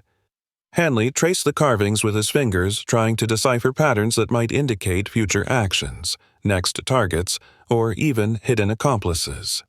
Each line, each groove, seemed imbued with purpose, a careful orchestration designed to convey meaning to those who could read it. Hours passed, and Hanley found himself increasingly obsessed with the idea that the third pig's narrative could not end with the killer's capture. Something had shifted when the new carving appeared at the museum. It was a variation on the original motif, distorted yet recognizable, a signal that the ritual's influence had extended beyond the man in custody. Hanley understood that obsession of this magnitude could inspire imitation, emulation, even escalation. The narrative had evolved, and with it, the danger had multiplied. He realized he could no longer rely solely on conventional investigation methods. The threat was psychological, symbolic, and potentially contagious. Later that afternoon, Hanley visited Clara. She had asked to see him, driven by recurring dreams and unsettling visions. The young woman's eyes were wide with a mixture of fear and curiosity, reflecting the lingering imprint of the killer's influence. "Detective," she whispered, "I saw them again. The statues, the third pig. It was moving, speaking, almost alive." Hanley nodded, placing a reassuring hand on her shoulder. He understood that the mind could create horrors far beyond reality when under extreme stress, yet he also knew that symbols carried power, that the third pig was more than imagination. It was a psychological anchor for the killer's obsession, a touchstone for those it affected. As they spoke, Hanley guided Clara through exercises designed to reclaim agency over her thoughts and perceptions. He explained the importance of recognizing the symbolic nature of the obsession, of understanding the narrative without succumbing to it. Clara listened intently, her breathing gradually steadying as she absorbed the concepts. Yet Hanley could see that the story of the third pig, had embedded itself too deeply to be fully eradicated. It would linger in memory, in imagination, and perhaps even in dreams. And so they worked together, creating boundaries, defining the difference between reality and symbolic influence, and slowly, cautiously, reclaiming some measure of control. That evening, Hanley returned to the precinct, reviewing the map of the city and plotting the locations associated with the killer's past actions. He marked the warehouses, alleys, abandoned buildings, and sites where statues had been found or rituals conducted. The new carving at the museum expanded the radius of concern, creating a network of potential influence that extended far beyond the immediate precinct. Hanley traced the connections, attempting to anticipate patterns, to predict the narrative's next move. Each pin on the map was a possible locus of obsession, a node where the story of the third pig might manifest again. The hours stretched into night, and Hanley's focus intensified. He reviewed photographs of the killer's carvings repeatedly, noting subtleties that might otherwise have been missed. A slight tilt in a pedestal, the orientation of a carving's head, the spacing between figures. These details formed a language, a code of intent, and Hanley realized that understanding them was the key to predicting and preventing the continuation of the ritual. He cross-referenced the symbols with historical studies of obsession and ritualistic behavior, drawing on folklore, anthropology, and criminal psychology. The synthesis was exhausting, but necessary. The third pig demanded vigilance, not only for what it represented in the past, but for what it might inspire in the future. Around midnight, a faint movement outside Hanley's apartment window caught his attention. He moved quietly, peering into the shadows. The streets were empty, rain-slick and reflective, but the sense of being observed remained palpable. Hanley's instincts, honed by years of investigative work, warned him that the narrative of obsession rarely respected confinement or logic. Even if the original killer remained behind bars, the symbolism, the story, and the influence could reach beyond walls, into minds attuned to fear, obsession, and narrative. He remained vigilant, heart racing, aware that his work was far from finished. The following day, Hanley coordinated with the museum where the new carving had appeared. Surveillance footage revealed a figure moving silently through the halls in the early hours, leaving the piece deliberately, then disappearing. The person's identity was obscured, but Hanley observed patterns consistent with someone attempting to replicate, imitate, or extend the original killer's work.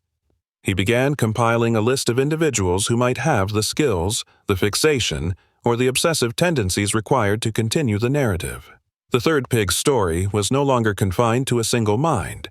It had become a living, evolving narrative, capable of influencing others in unpredictable ways. Hanley returned to Clara with an update, explaining the emergence of the new carving and the potential for imitation. She listened, absorbing the information with a mixture of fear and determination. "So, it's not over," she said softly. Hanley nodded gravely. "No," he replied.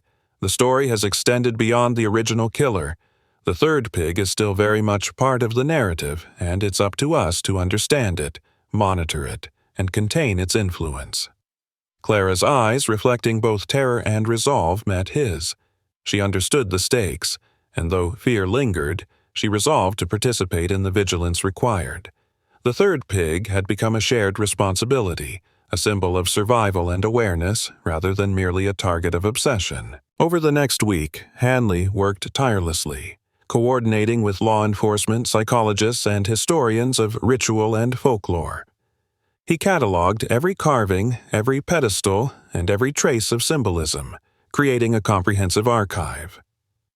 The narrative of the third pig emerged as a story of compulsion, of obsession, of ritualistic completion, and its influence was undeniable.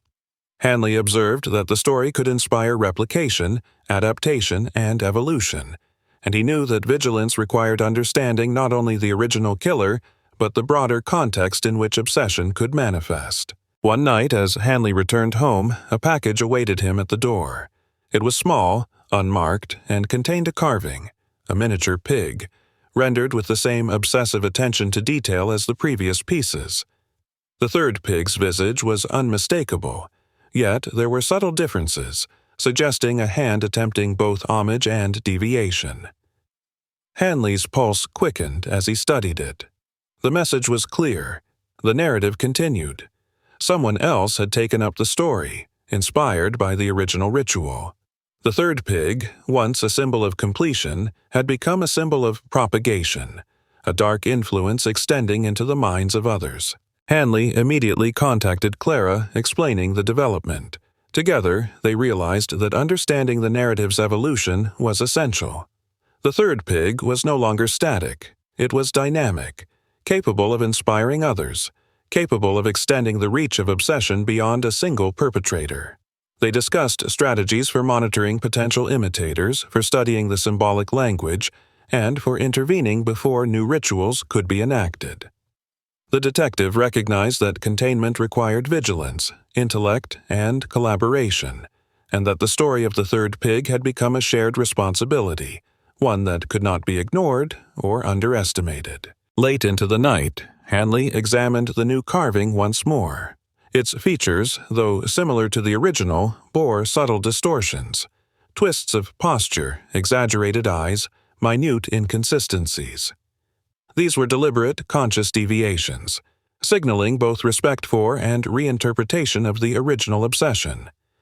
Hanley understood that the narrative of the third pig had achieved a life of its own, separate from the original killer, capable of influencing others who could see, understand, and participate in the ritualistic story. The detective felt both awe and dread. The story was evolving, unstoppable in its symbolic power, and its reach had only begun to manifest. Detective Hanley could not ignore the gnawing sense of inevitability that had taken root in his mind. The new carving was more than a threat, it was a declaration.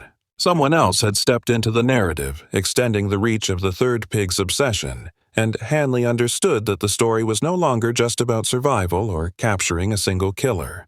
The ritual, the narrative, the obsession had metastasized into something larger, more dangerous, and more unpredictable. The third pig had become a symbol, a virus of the mind, capable of spreading through those drawn to its dark allure. Hanley spent hours cataloging the details of the new carving. He compared it meticulously to the original pieces, noting the subtle distortions and deviations. Each twist of the figure, each minute variation, suggested a hand attempting to both honor and redefine the obsession. The precision was unnerving. Whoever had created it was meticulous, patient, and dangerously intelligent. Hanley's mind raced through the possibilities. Was this a lone imitator, inspired by the original killer's work? Or was it someone who had been directly influenced, someone who had observed, learned, and now sought to replicate or even surpass the original ritual? Clara's recurring dreams had intensified. Each night, she described vivid images of statues moving, shadows shifting, whispers echoing through empty spaces. The third pig, always the centerpiece, loomed over the scenes, demanding attention, demanding recognition. Hanley realized that the symbolic power of the ritual was feeding into Clara's psyche, shaping her subconscious. It was as though the narrative itself was reaching out, embedding itself in the minds of those who had survived, manipulating perception and fear. He knew that understanding this psychological influence was critical if they were to anticipate the next act. That evening, Hanley visited the site of the original warehouse once more. Though the space had been cleared and secured, the atmosphere remained charged with the echoes of obsession. He traced the paths, noted the angles, and reviewed the remnants of the pedestals.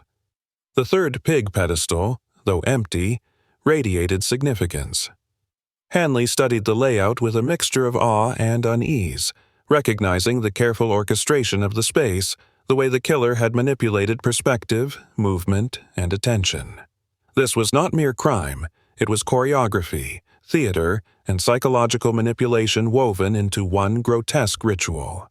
As Hanley examined the scene, he noticed something he had overlooked before: a series of scratches along the wall, subtle and irregular, forming a sequence of marks that suggested a coded message. He traced them with his fingers, trying to decipher the pattern.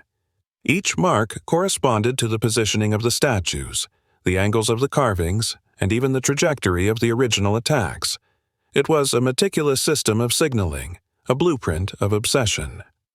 Hanley realized that understanding this code could provide insight into potential future actions, a map for predicting where and how the ritual might manifest again. By midnight, Hanley was deep in analysis, surrounded by sketches, photographs, and recovered carvings. He worked tirelessly, connecting patterns, comparing symbols, and predicting the behavior of the new imitator. Each discovery brought both clarity and unease. The narrative of the third pig was evolving, becoming more complex, more insidious, and more difficult to contain. Hanley understood that the story was no longer linear. It had branched, spreading through minds, influencing behavior, and manifesting in unpredictable ways. The third pig was no longer merely a victim or a symbol. It was an idea, a force, a narrative with agency of its own. Early the next morning, Hanley received a call from Clara. Her voice was tight with fear.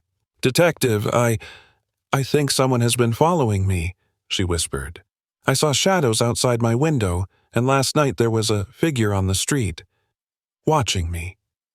Hanley's pulse quickened.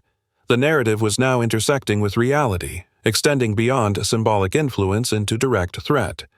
He instructed Clara to remain inside, to avoid contact, and immediately organized surveillance.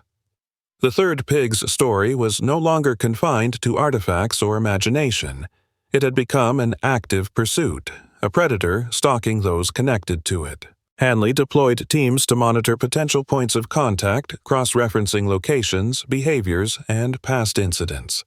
Every detail mattered: the positioning of the new carving, the routes Clara traveled, the locations associated with previous crimes.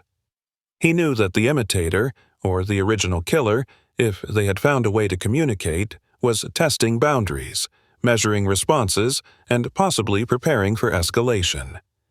Hanley's focus sharpened, every instinct engaged. The third pig was a story in motion, and he could not allow it to unfold without intervention. That afternoon, Hanley returned to the museum where the new carving had appeared. Surveillance footage showed a figure moving silently through the halls in the early morning, leaving the piece deliberately and disappearing without detection. Hanley studied the video frame by frame. The figure's movements were precise, deliberate, and unnervingly calm.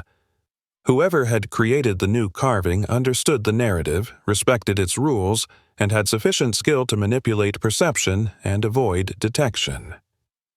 Hanley's heart sank as he realized that the narrative was now being carried forward by a mind both capable and committed, someone who had internalized the ritual to a frightening degree. Clara joined him at the museum, visibly shaken. She had been grappling with recurring nightmares and the sense of being observed. Hanley reassured her, explaining the significance of the new carving and the implications of the imitator's actions. "The story has moved beyond a single person," he said, voice calm but grave. "The third pig is no longer just a victim or a symbol.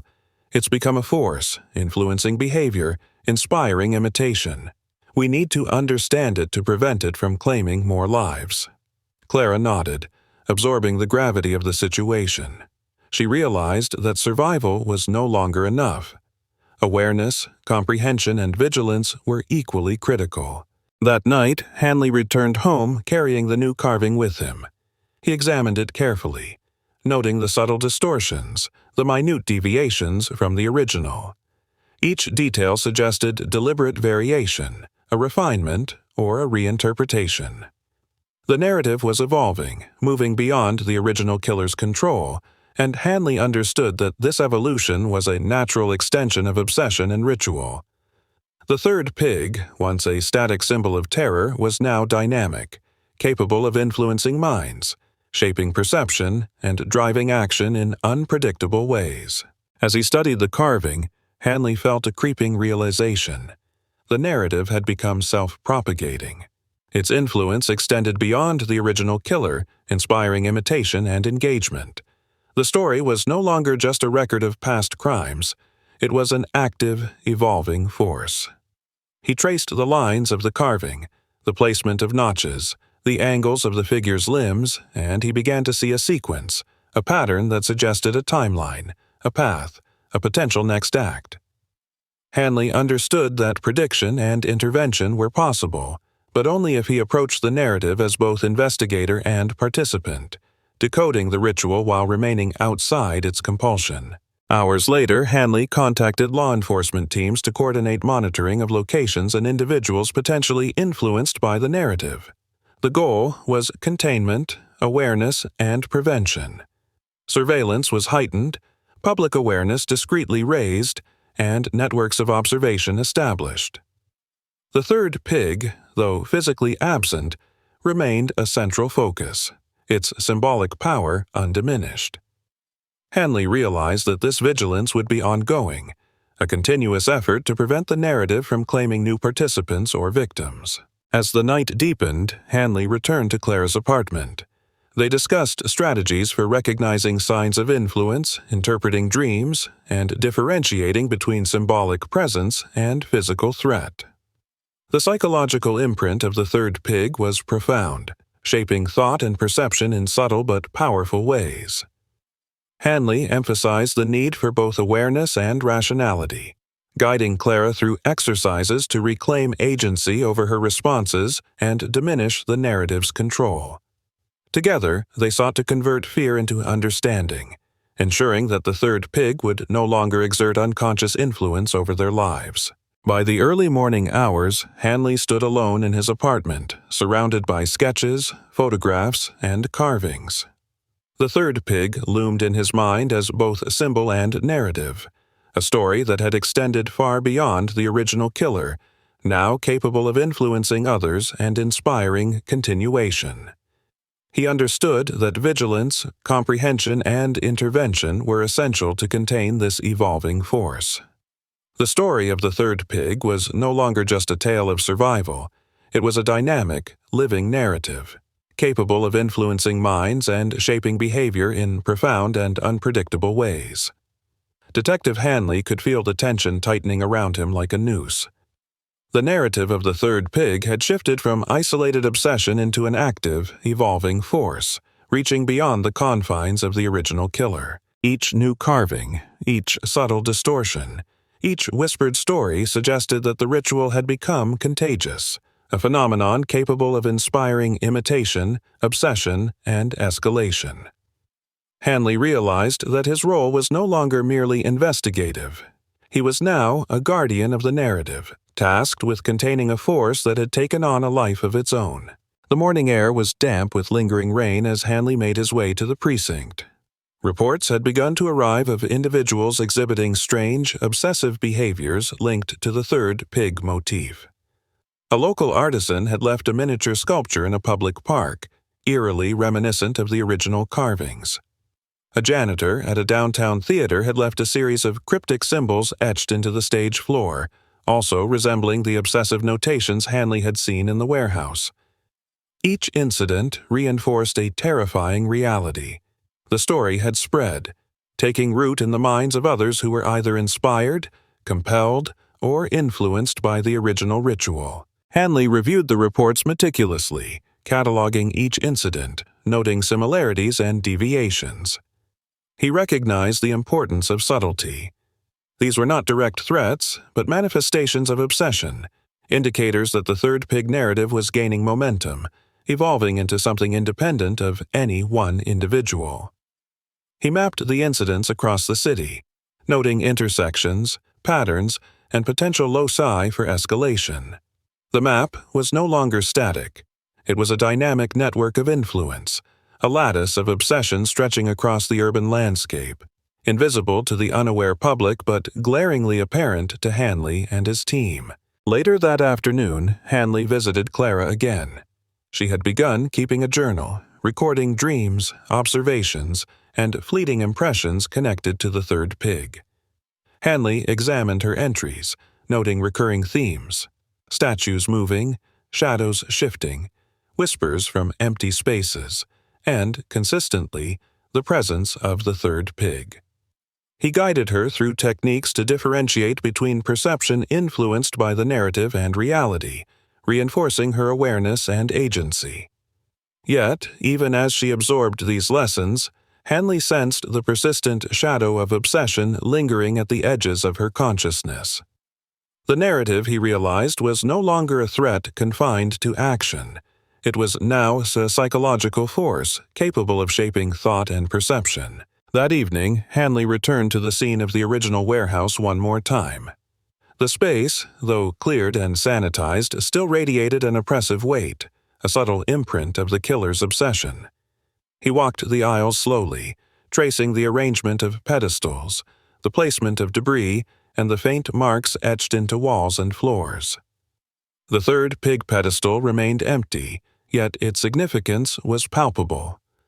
Hanley understood that this focal point was not merely physical, it represented the narrative's axis, the symbolic fulcrum around which obsession revolved.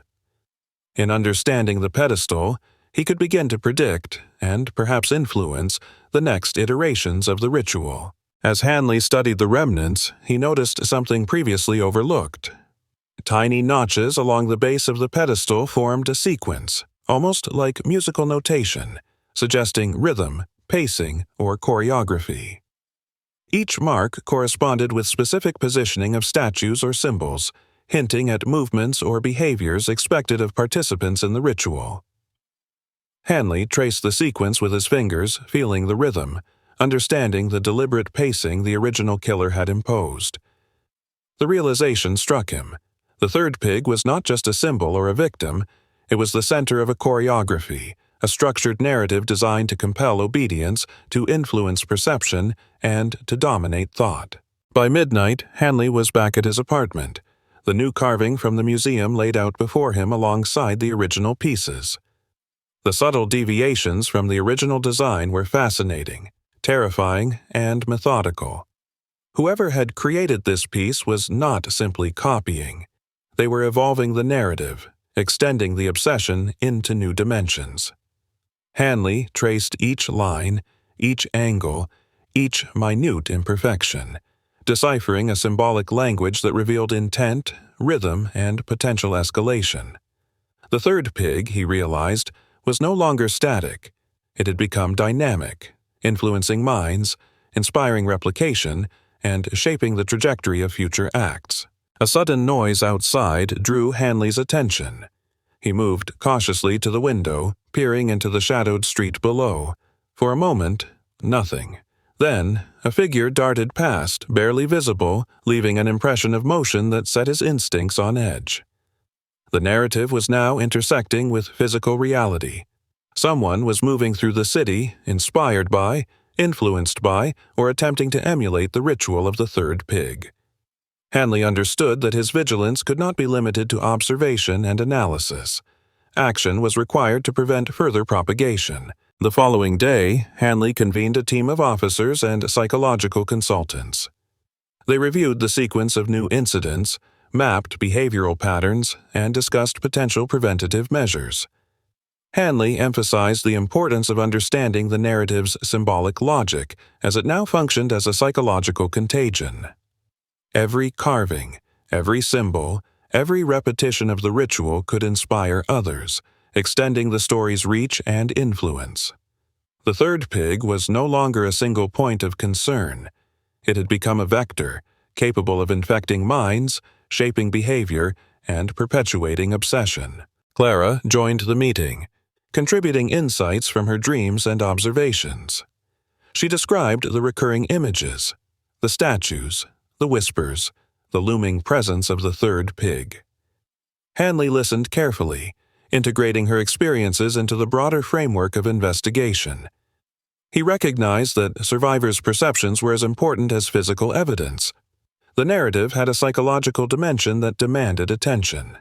By understanding the mechanisms of influence, Hanley and his team could anticipate potential manifestations, identify at-risk individuals, and intervene before new iterations of the ritual could occur. That evening, Hanley returned to his apartment and laid out the sequence of carvings, sketches, and photographs. He began to trace a timeline, attempting to predict where the narrative might resurface next. The third pig, once a victim and symbol, had become a force, a living narrative capable of influencing others. Each new manifestation required analysis, understanding, and preemption. Hanley understood that his role had evolved. He was no longer merely a detective solving a case. He was a guardian of a symbolic force, tasked with containing its influence and preventing it from claiming new participants or victims. Hours later, a call came from the museum. Another carving had appeared, left in the lobby this time, clearly designed to attract attention. Hanley studied the footage and noted the figure's precise, deliberate movements, the care taken to place the carving exactly in view of surveillance cameras without revealing identity. The narrative was now fully in motion, extending beyond the original killer's control, guided by a hand trained in both obsession and calculation.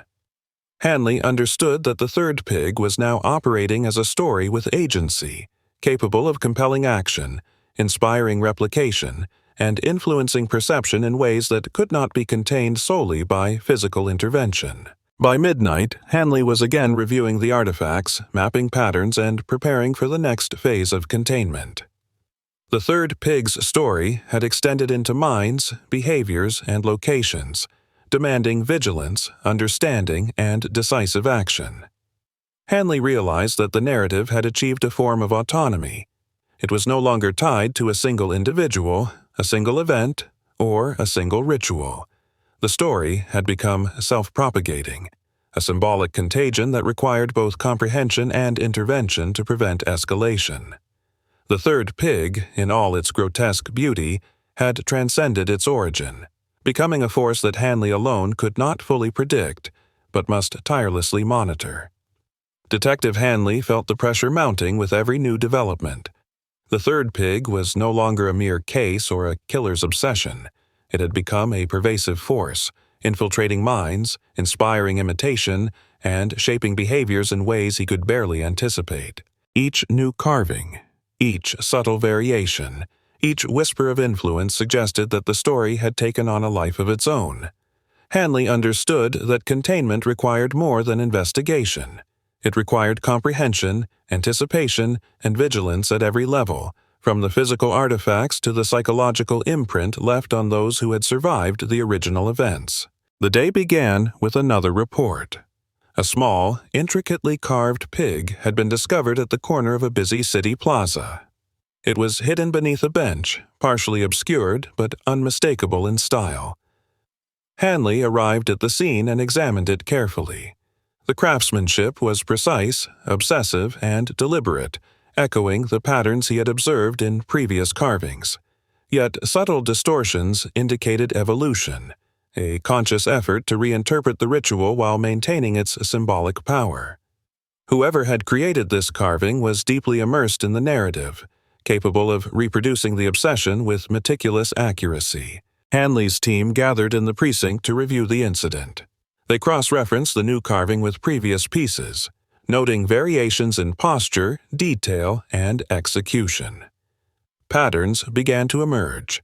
Locations selected for visibility, subtle placements designed to create unease, and variations that suggested a narrative in motion rather than a static replication.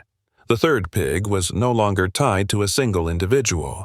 It had become a living story, propagating through those who understood its significance. Hanley felt a chill as he realized that the influence could extend further, beyond immediate observers, reaching into the minds of those susceptible to obsession or suggestion. Later that afternoon, Hanley returned to Clara. She had been experiencing vivid dreams, increasingly intense and detailed, involving the third pig. In her visions, the statues moved independently, shifting positions and interacting with one another, often converging on a single empty pedestal. Clara described feeling a compulsion to act, to complete a ritual she could not fully comprehend. Hanley listened intently, noting the psychological mechanisms at play. The narrative had begun to assert influence, blending perception with suggestion, memory with imagination. The third pig was no longer confined to artifacts. It was embedded in consciousness. Hanley guided Clara through exercises designed to distinguish symbolic influence from reality, emphasizing agency, awareness, and control. He explained that while the narrative could exert a psychological pull, understanding its patterns allowed for resistance. Clara nodded, though her eyes reflected lingering fear. Hanley recognized that survivors like her were not only witnesses but participants in an ongoing psychological landscape shaped by the third pig. Recovery required active engagement with the narrative, not mere avoidance. The story, he realized, demanded attention, interpretation, and vigilance. By evening, Hanley returned to the warehouse, now long emptied and secured, but still saturated with the echoes of obsession. He retraced the paths he had walked countless times, observing the pedestals, scratches, and carvings with renewed focus. The third pig pedestal, though empty, remained a symbolic center, radiating significance beyond the physical. Hanley noticed additional marks, faint and nearly imperceptible, forming a sequence of notches and lines that mirrored prior carvings. The patterns suggested rhythm, choreography, and deliberate pacing, as though the ritual extended beyond action into an experience, a psychological environment designed to compel attention, understanding, and participation. Hours passed as Hanley documented these observations. He traced the sequences, mapped their correlations with the positioning of carvings, and noted intersections with locations of new incidents. The third pig had evolved into a narrative network, a lattice of influence extending through space, time, and consciousness. Each node represented potential replication or escalation. Hanley realized that the story could inspire both replication and variation, that its influence was adaptive, self-propagating, and capable of guiding behavior in ways the original killer could never have fully controlled. Around midnight, Hanley received a message from the museum. A visitor had reported seeing a small pig carving, placed deliberately near the entrance, partially hidden but clearly intended to be noticed. Surveillance footage revealed a figure moving swiftly, leaving the carving with precision and departing without detection. Hanley studied the video frame by frame, noting the deliberate movements, the care taken to avoid capture, and the methodical placement of the carving. The narrative had fully transitioned from replication to propagation. The third pig was now a force that could inspire action, compel attention, and influence behavior independently of any one person. Hanley's thoughts turned again to Clara. She had begun keeping a detailed record of her dreams and perceptions, documenting every interaction with the narrative, every subtle influence, and every image of the third pig. Her journal revealed that the narrative was no longer confined to static imagery. It was dynamic, interactive, and psychologically compelling. Hanley reviewed her notes, integrating her observations into the broader framework of investigation. The story was self-propagating, evolving, and capable of influencing minds that engaged with it, either voluntarily or inadvertently. The following day, Hanley coordinated with his team to establish a monitoring protocol for locations where carvings might appear. Surveillance cameras, citizen reports, and behavioral analysis were employed to detect emerging patterns of influence. Hanley emphasized that the narrative's power lay not only in physical artifacts but also in perception and interpretation. By understanding the symbolic logic, they could anticipate potential manifestations, predict behavior, and intervene before new acts could escalate. The third pig had become an active agent, a story with reach and intention, capable of shaping both events and consciousness. Late that night, Hanley returned to his apartment, the latest carving from the museum laid carefully on his desk. He studied the subtle variations, noting posture, eye alignment, and minute distortions in proportion. The new piece represented both homage and innovation, a continuation of the narrative that respected its original form while introducing evolution. Hanley understood that the third pig was no longer a static symbol. It had become a narrative force, shaping perception, inspiring replication, and compelling action. Each new manifestation reinforced its potency, its autonomy, and its capacity to influence the world around it. Hours passed as Hanley traced the carvings, mapped the sequences, and documented correlations with past incidents. He noted how each new placement, each variation, each subtle modification could alter perception and guide behavior. The narrative was now adaptive, capable of self-propagation, and able to interact with participants in unpredictable ways. Hanley realized that containment required not only physical monitoring but also psychological understanding. The third pig had become an autonomous force, a living story capable of influencing the minds of those who encountered it. By early morning, Hanley had established a detailed record of the narrative's evolution. The third pig, once a victim, had become a symbol, then an object, and finally a dynamic narrative force. It had spread through observation, imitation, and psychological influence, creating a network of obsession that required both comprehension and intervention. Hanley recognized that the story's autonomy meant it could continue even without direct involvement from the original killer.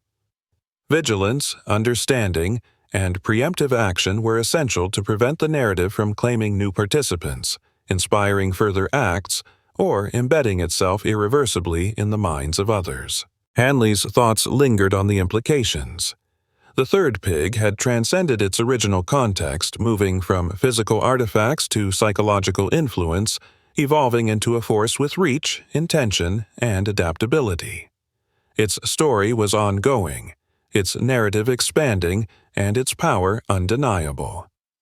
Hanley understood that this was no longer a simple investigation. It was a continuous engagement with an evolving narrative, a dynamic interplay of perception, symbolism, and behavior.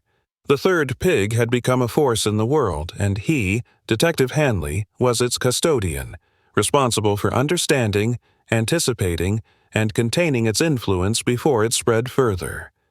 Detective Hanley awoke to a city that seemed quieter than usual, yet beneath the calm, the third pig's influence pulsed like an invisible current. Overnight reports had confirmed another miniature pig carving, this one placed in a suburban library, carefully positioned on a shelf just within the eye line of visitors, yet partially hidden among books.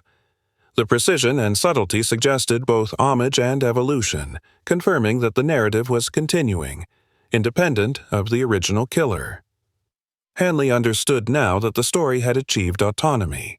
It could influence behavior, inspire replication, and shape perception without direct intervention. Hanley arrived at the library early, long before the first patrons. He examined the carving closely. The posture, the proportion, the subtleties in the sculpting, all carried the obsessive precision he had come to associate with the third pig.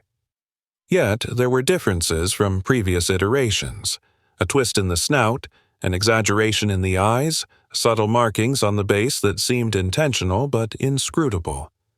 The narrative was evolving, adapting, and it had become a language of its own, one that required deep understanding to interpret and anticipate.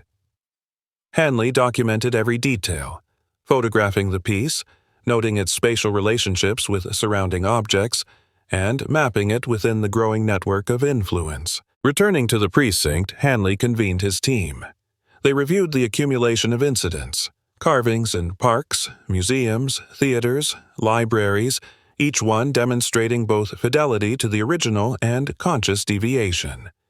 Patterns were emerging: placement in high-traffic areas, subtle positioning to draw attention, markings suggesting rhythm, pacing, or narrative sequence. The story of the third pig had moved beyond physical manifestation. It had become a vector, a symbolic contagion capable of guiding perception, inspiring obsession, and shaping behavior.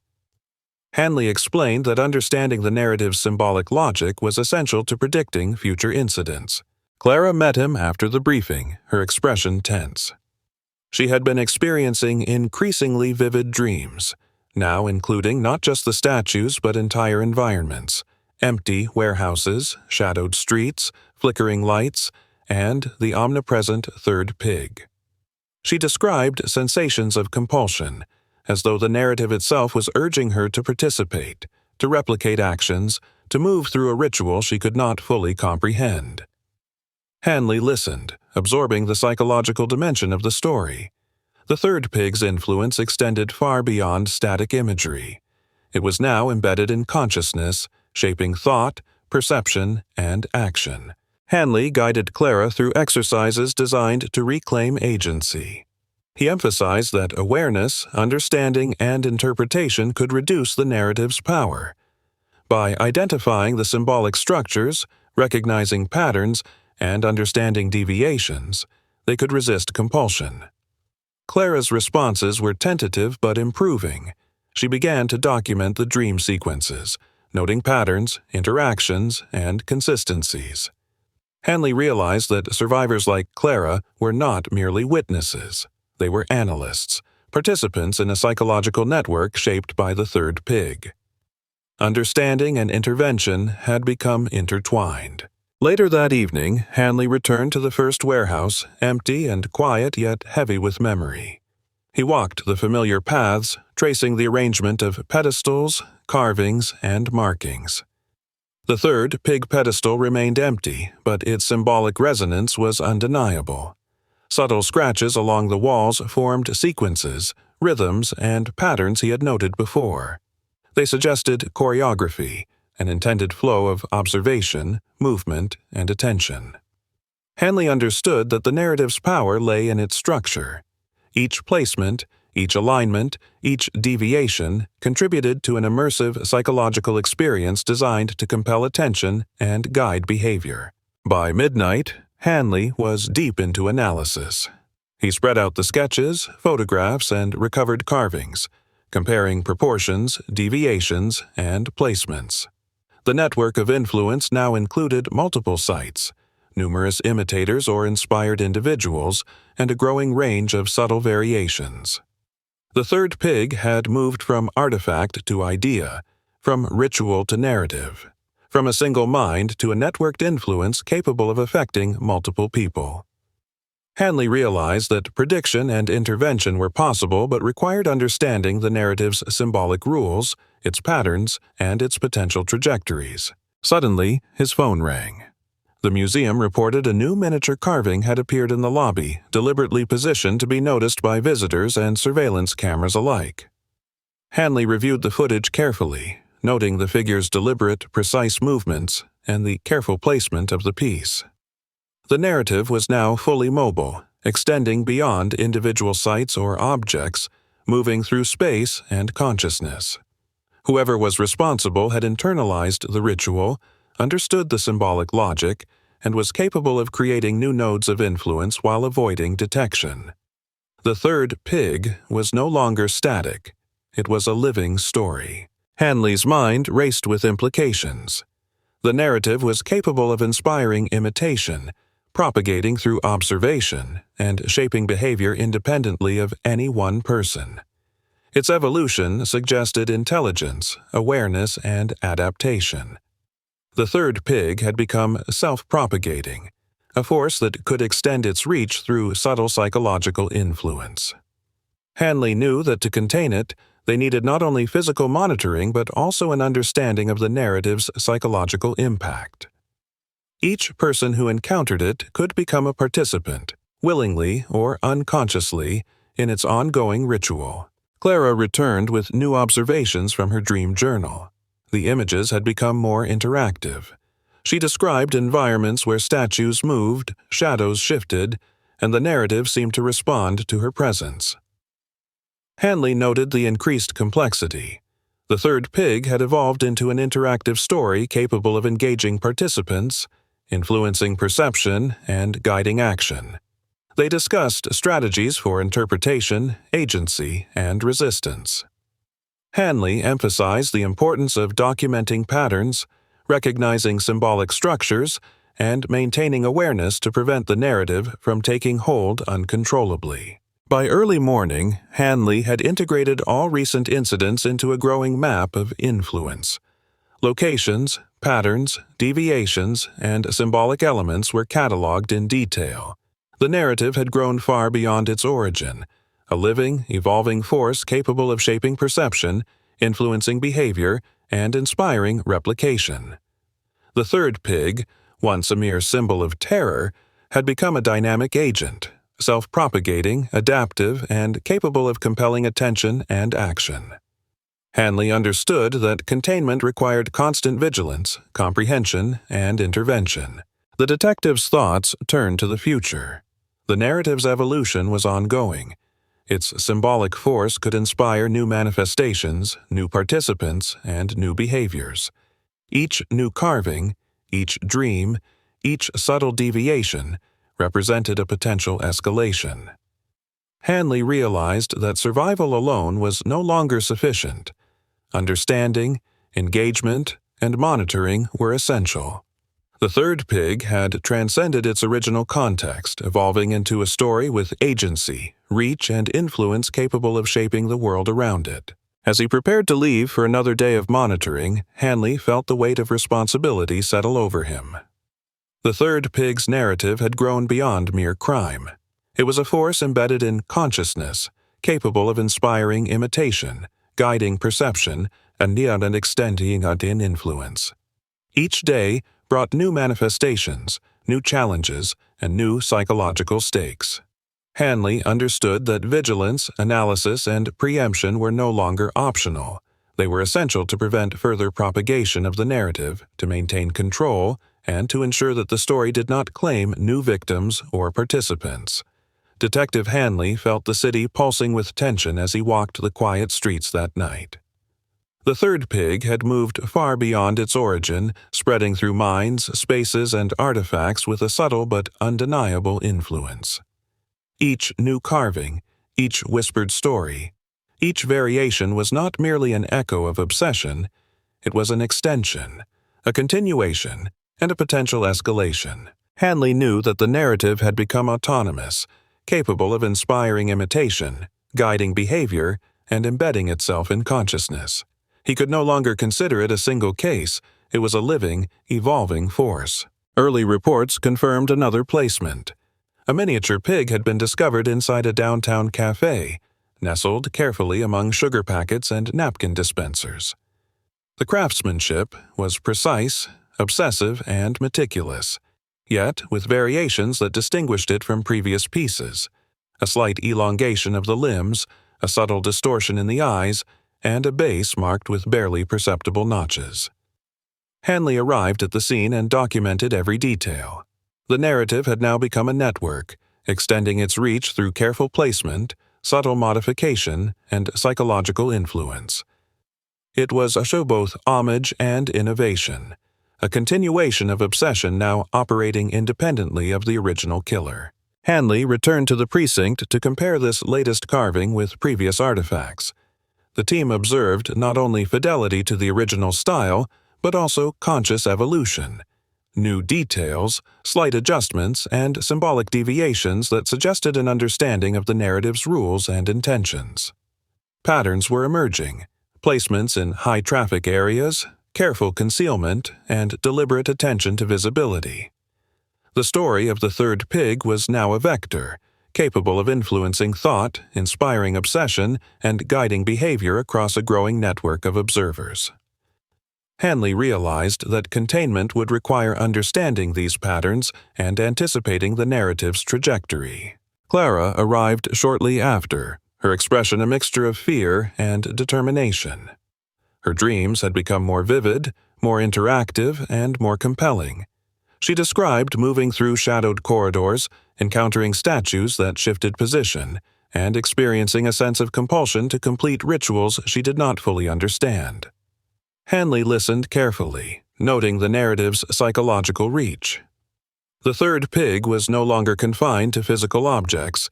It had entered consciousness, shaping perception, guiding thought, and influencing behavior in subtle yet powerful ways. Hanley guided Clara through exercises to reclaim agency, focusing on recognition, analysis, and control. By identifying symbolic patterns, understanding narrative structure, and documenting interactions, they could reduce the compulsion the story exerted. Clara's documentation became a crucial part of the investigation. Her insights revealed the narrative's interactive nature and suggested points of intervention. Hanley realized that those who had survived or been exposed were not merely witnesses. They were participants in a psychological network defined by the third pig, capable of influencing and predicting subsequent manifestations. Later that evening, Hanley returned to the warehouse, empty but heavy with memory. The pedestals remained in place, each carrying the invisible weight of past rituals. The third pig pedestal, though devoid of a figure, radiated symbolic significance.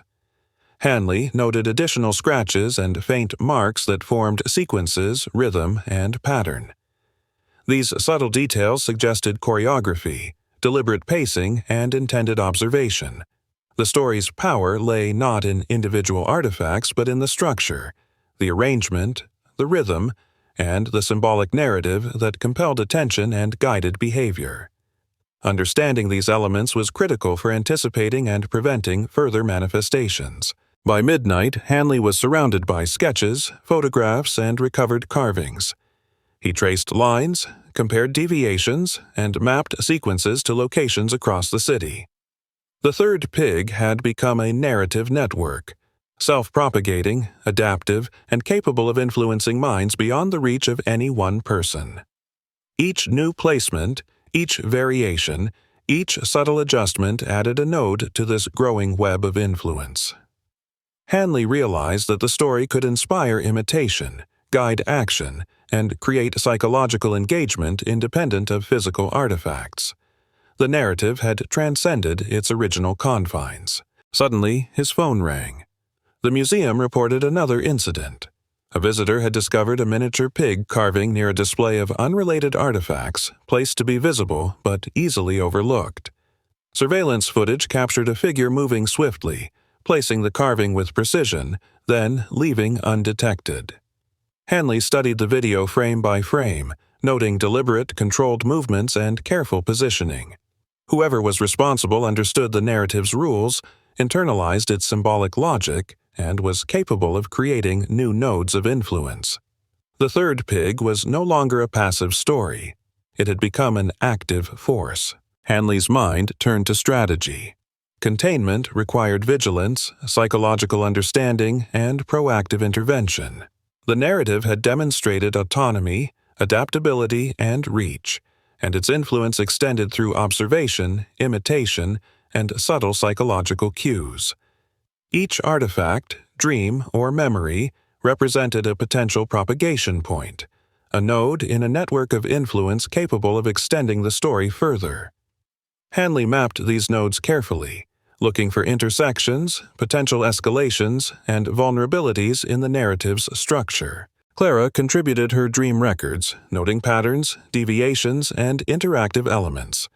The narrative had become responsive, shaping itself according to her perceptions and experiences. Hanley recognized this as a significant evolution. The third pig was no longer a static sequence of events. It was interactive, adaptive, and capable of influencing participants in real time. The implications were profound. Understanding and monitoring these interactions could allow prediction and intervention, potentially preventing further spread of the narrative. Hours later, Hanley reviewed his growing archive. Each carving, each report, each interaction with the narrative had been cataloged and analyzed. The third pig had transitioned from a symbol of obsession to a dynamic narrative force. Its power lay in adaptability, subtle influence, and self-propagation. Hanley recognized that survival alone was insufficient. Comprehension, documentation, and proactive intervention were required. Each individual who encountered the story could potentially contribute to its continuation, whether consciously or unconsciously. By early morning, Hanley had established an extensive monitoring protocol. Surveillance, citizen reports, behavioral analysis, and symbolic interpretation were all integrated to track potential manifestations.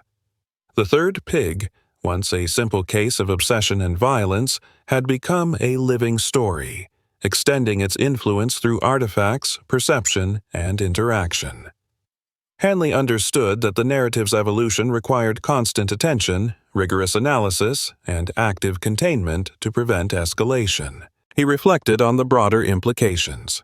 The third pig had transcended the original crime, evolving into a force capable of influencing minds, guiding behavior, and inspiring replication. Each new carving, each dream, each subtle variation represented both continuity and evolution. The story was no longer merely observed. It was interactive, self-propagating, and capable of engaging those who encountered it in both conscious and subconscious ways. Hanley realized that his role had shifted. He was not merely a detective, but a custodian of a narrative responsible for monitoring, understanding, and controlling its influence. The detective prepared for another day, aware that the narrative would continue to evolve and extend its reach. The third pig's story had become a living network, a psychological force, and a self-propagating narrative. Vigilance, interpretation, and proactive intervention were essential to prevent further propagation, new participants, or escalation of the story. Hanley understood that the narrative could no longer be contained solely through observation. It required engagement, analysis, and careful management. The third pig had become a dynamic, evolving force that would demand his attention, intellect, and resolve for as long as it remained active. Detective Hanley's nights had become restless, haunted by the subtle whispers of the third pig. It was no longer a case confined to objects, victims, or isolated crimes. It had evolved into a force capable of infiltrating consciousness, guiding behavior, and inspiring replication. Each new carving, each subtle variation, each whispered recollection suggested a narrative growing beyond control, spreading through perception and imagination as efficiently as it had once moved through physical artifacts. Hanley felt the weight of responsibility pressing down on him with an intensity he had never before experienced. The day began with reports from a local school. A teacher discovered a small, meticulously carved pig in the corner of a classroom, partially hidden under a stack of books. The craftsmanship mirrored previous carvings, precise and obsessive, yet with minute deviations. The snout slightly elongated, the eyes angled differently, and faint scratches along the base forming an almost indecipherable sequence. Hanley arrived at the school, documenting every detail. The narrative had clearly grown beyond the original killer's reach. It was now self-propagating, extending through space, time, and imagination. Whoever was responsible had internalized the rules, the symbolism, and the rhythm of the third pig, and was capable of creating new nodes of influence without being detected. At the precinct, Hanley convened his team to review the latest incident. Patterns emerged. High visibility placements in public spaces, subtle concealment to provoke curiosity, and deliberate, almost ritualistic positioning. The third pig had evolved into a network, extending influence through psychological suggestion as well as physical presence. Each artifact, each interaction, each observation was a node capable of inspiring further replication. Hanley emphasized the need for analysis not just of physical artifacts but of patterns, symbolism, and potential participants. The narrative's reach was now multidimensional, extending into the minds of those who encountered it. Clara arrived later, her journal thick with dreams and observations. She described entire landscapes in which the third pig moved independently. Empty streets, abandoned warehouses, shadowed theaters, and rooms filled with statues in motion. The narrative was now interactive, responding to her perceptions, shaping environments, and generating a sense of compulsion. Hanley noted the increased complexity.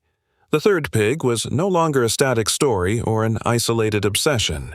It had become adaptive, capable of influencing cognition, perception, and behavior. Clara's insights provided essential data for understanding the narrative's evolving structure and identifying potential points of intervention.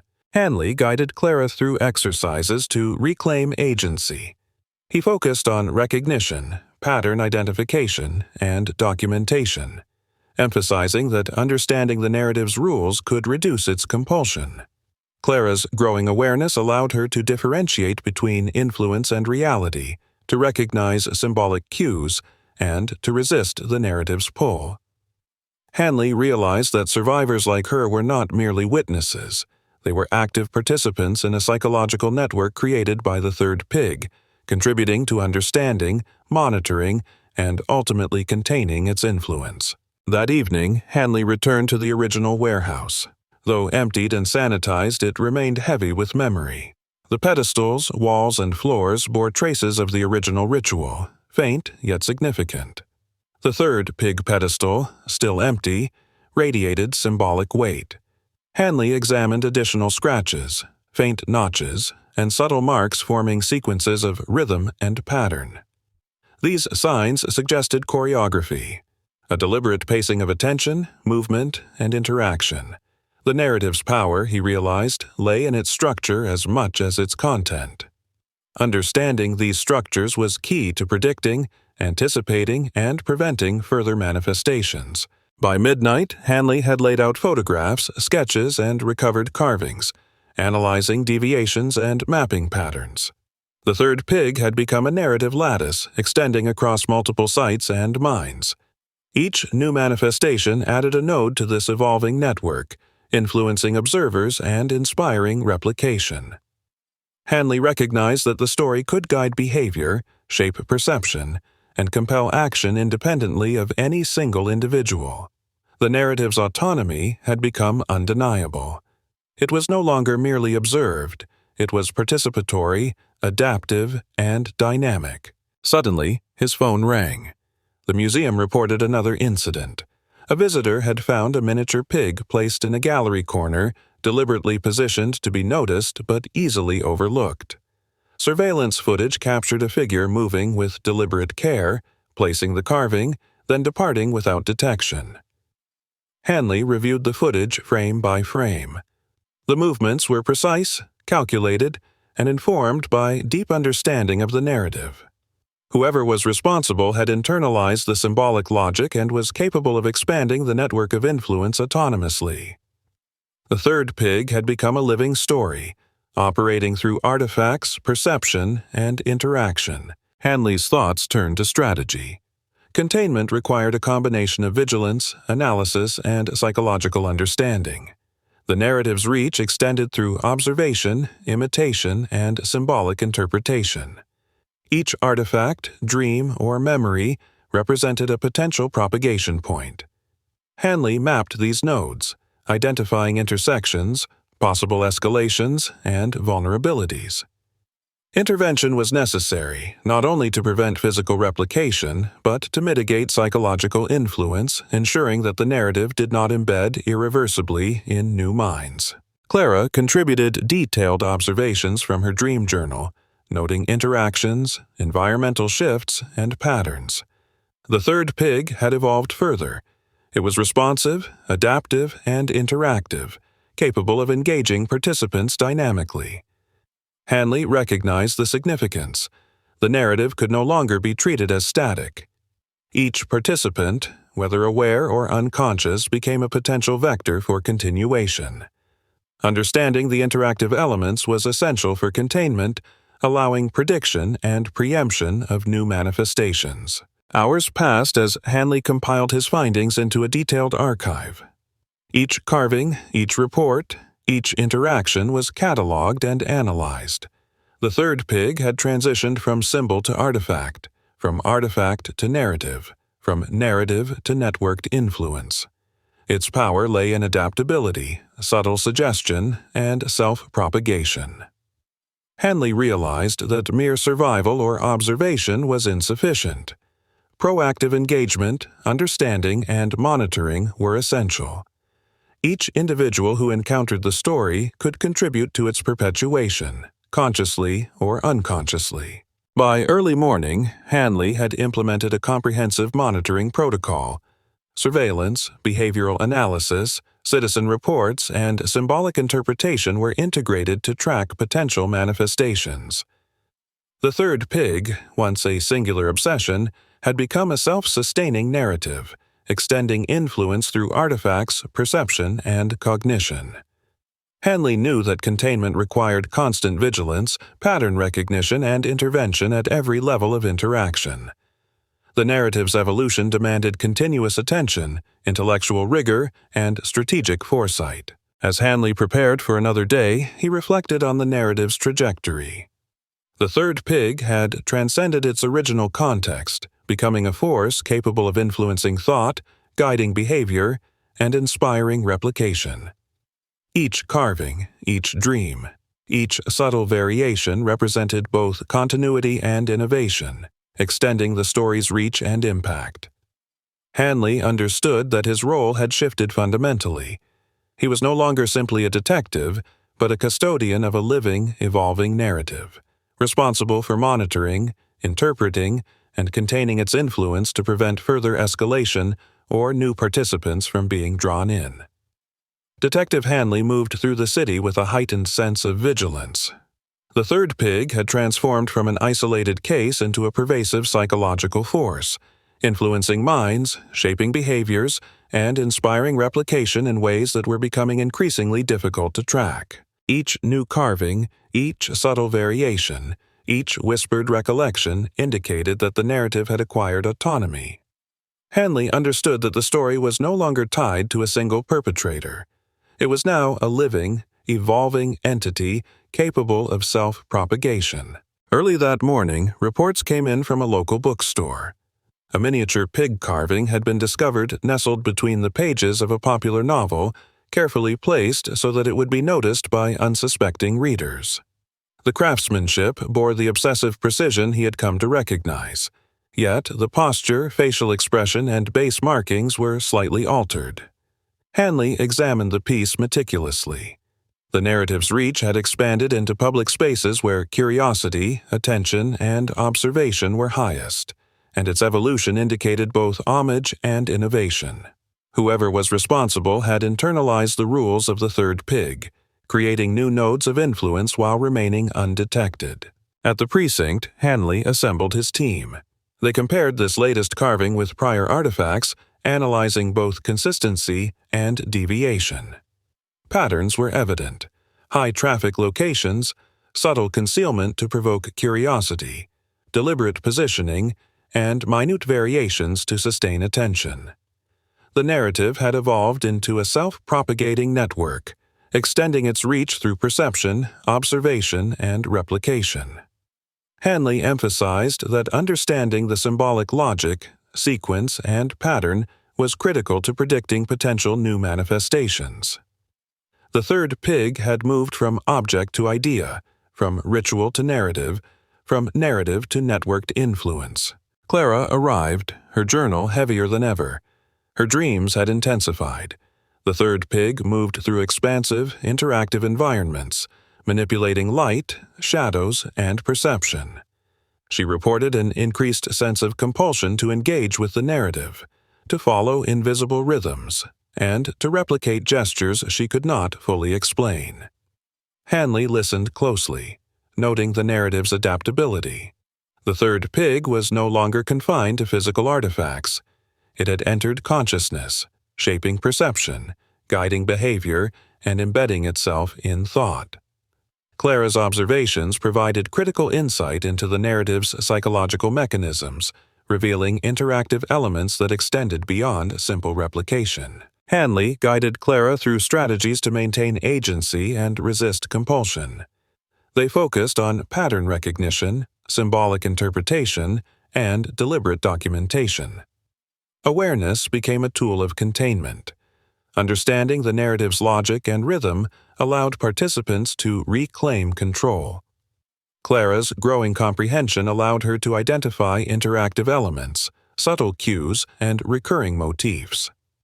Hanley realized that survivors were not just witnesses. They were active participants in an ongoing psychological network defined by the third pig, contributing to both analysis and containment. That evening, Hanley returned to the warehouse for another inspection. The pedestals and floor bore faint marks, scratches, and notches, forming sequences that suggested rhythm, movement, and choreography. The third pig pedestal, though empty, radiated symbolic weight. Each mark and indentation represented deliberate design, intended to guide observation, attention, and action. The narrative's power lay in its structure as much as in its content. Hanley traced the sequences, documenting correlations with previously discovered carvings and incidents. Understanding the underlying choreography was key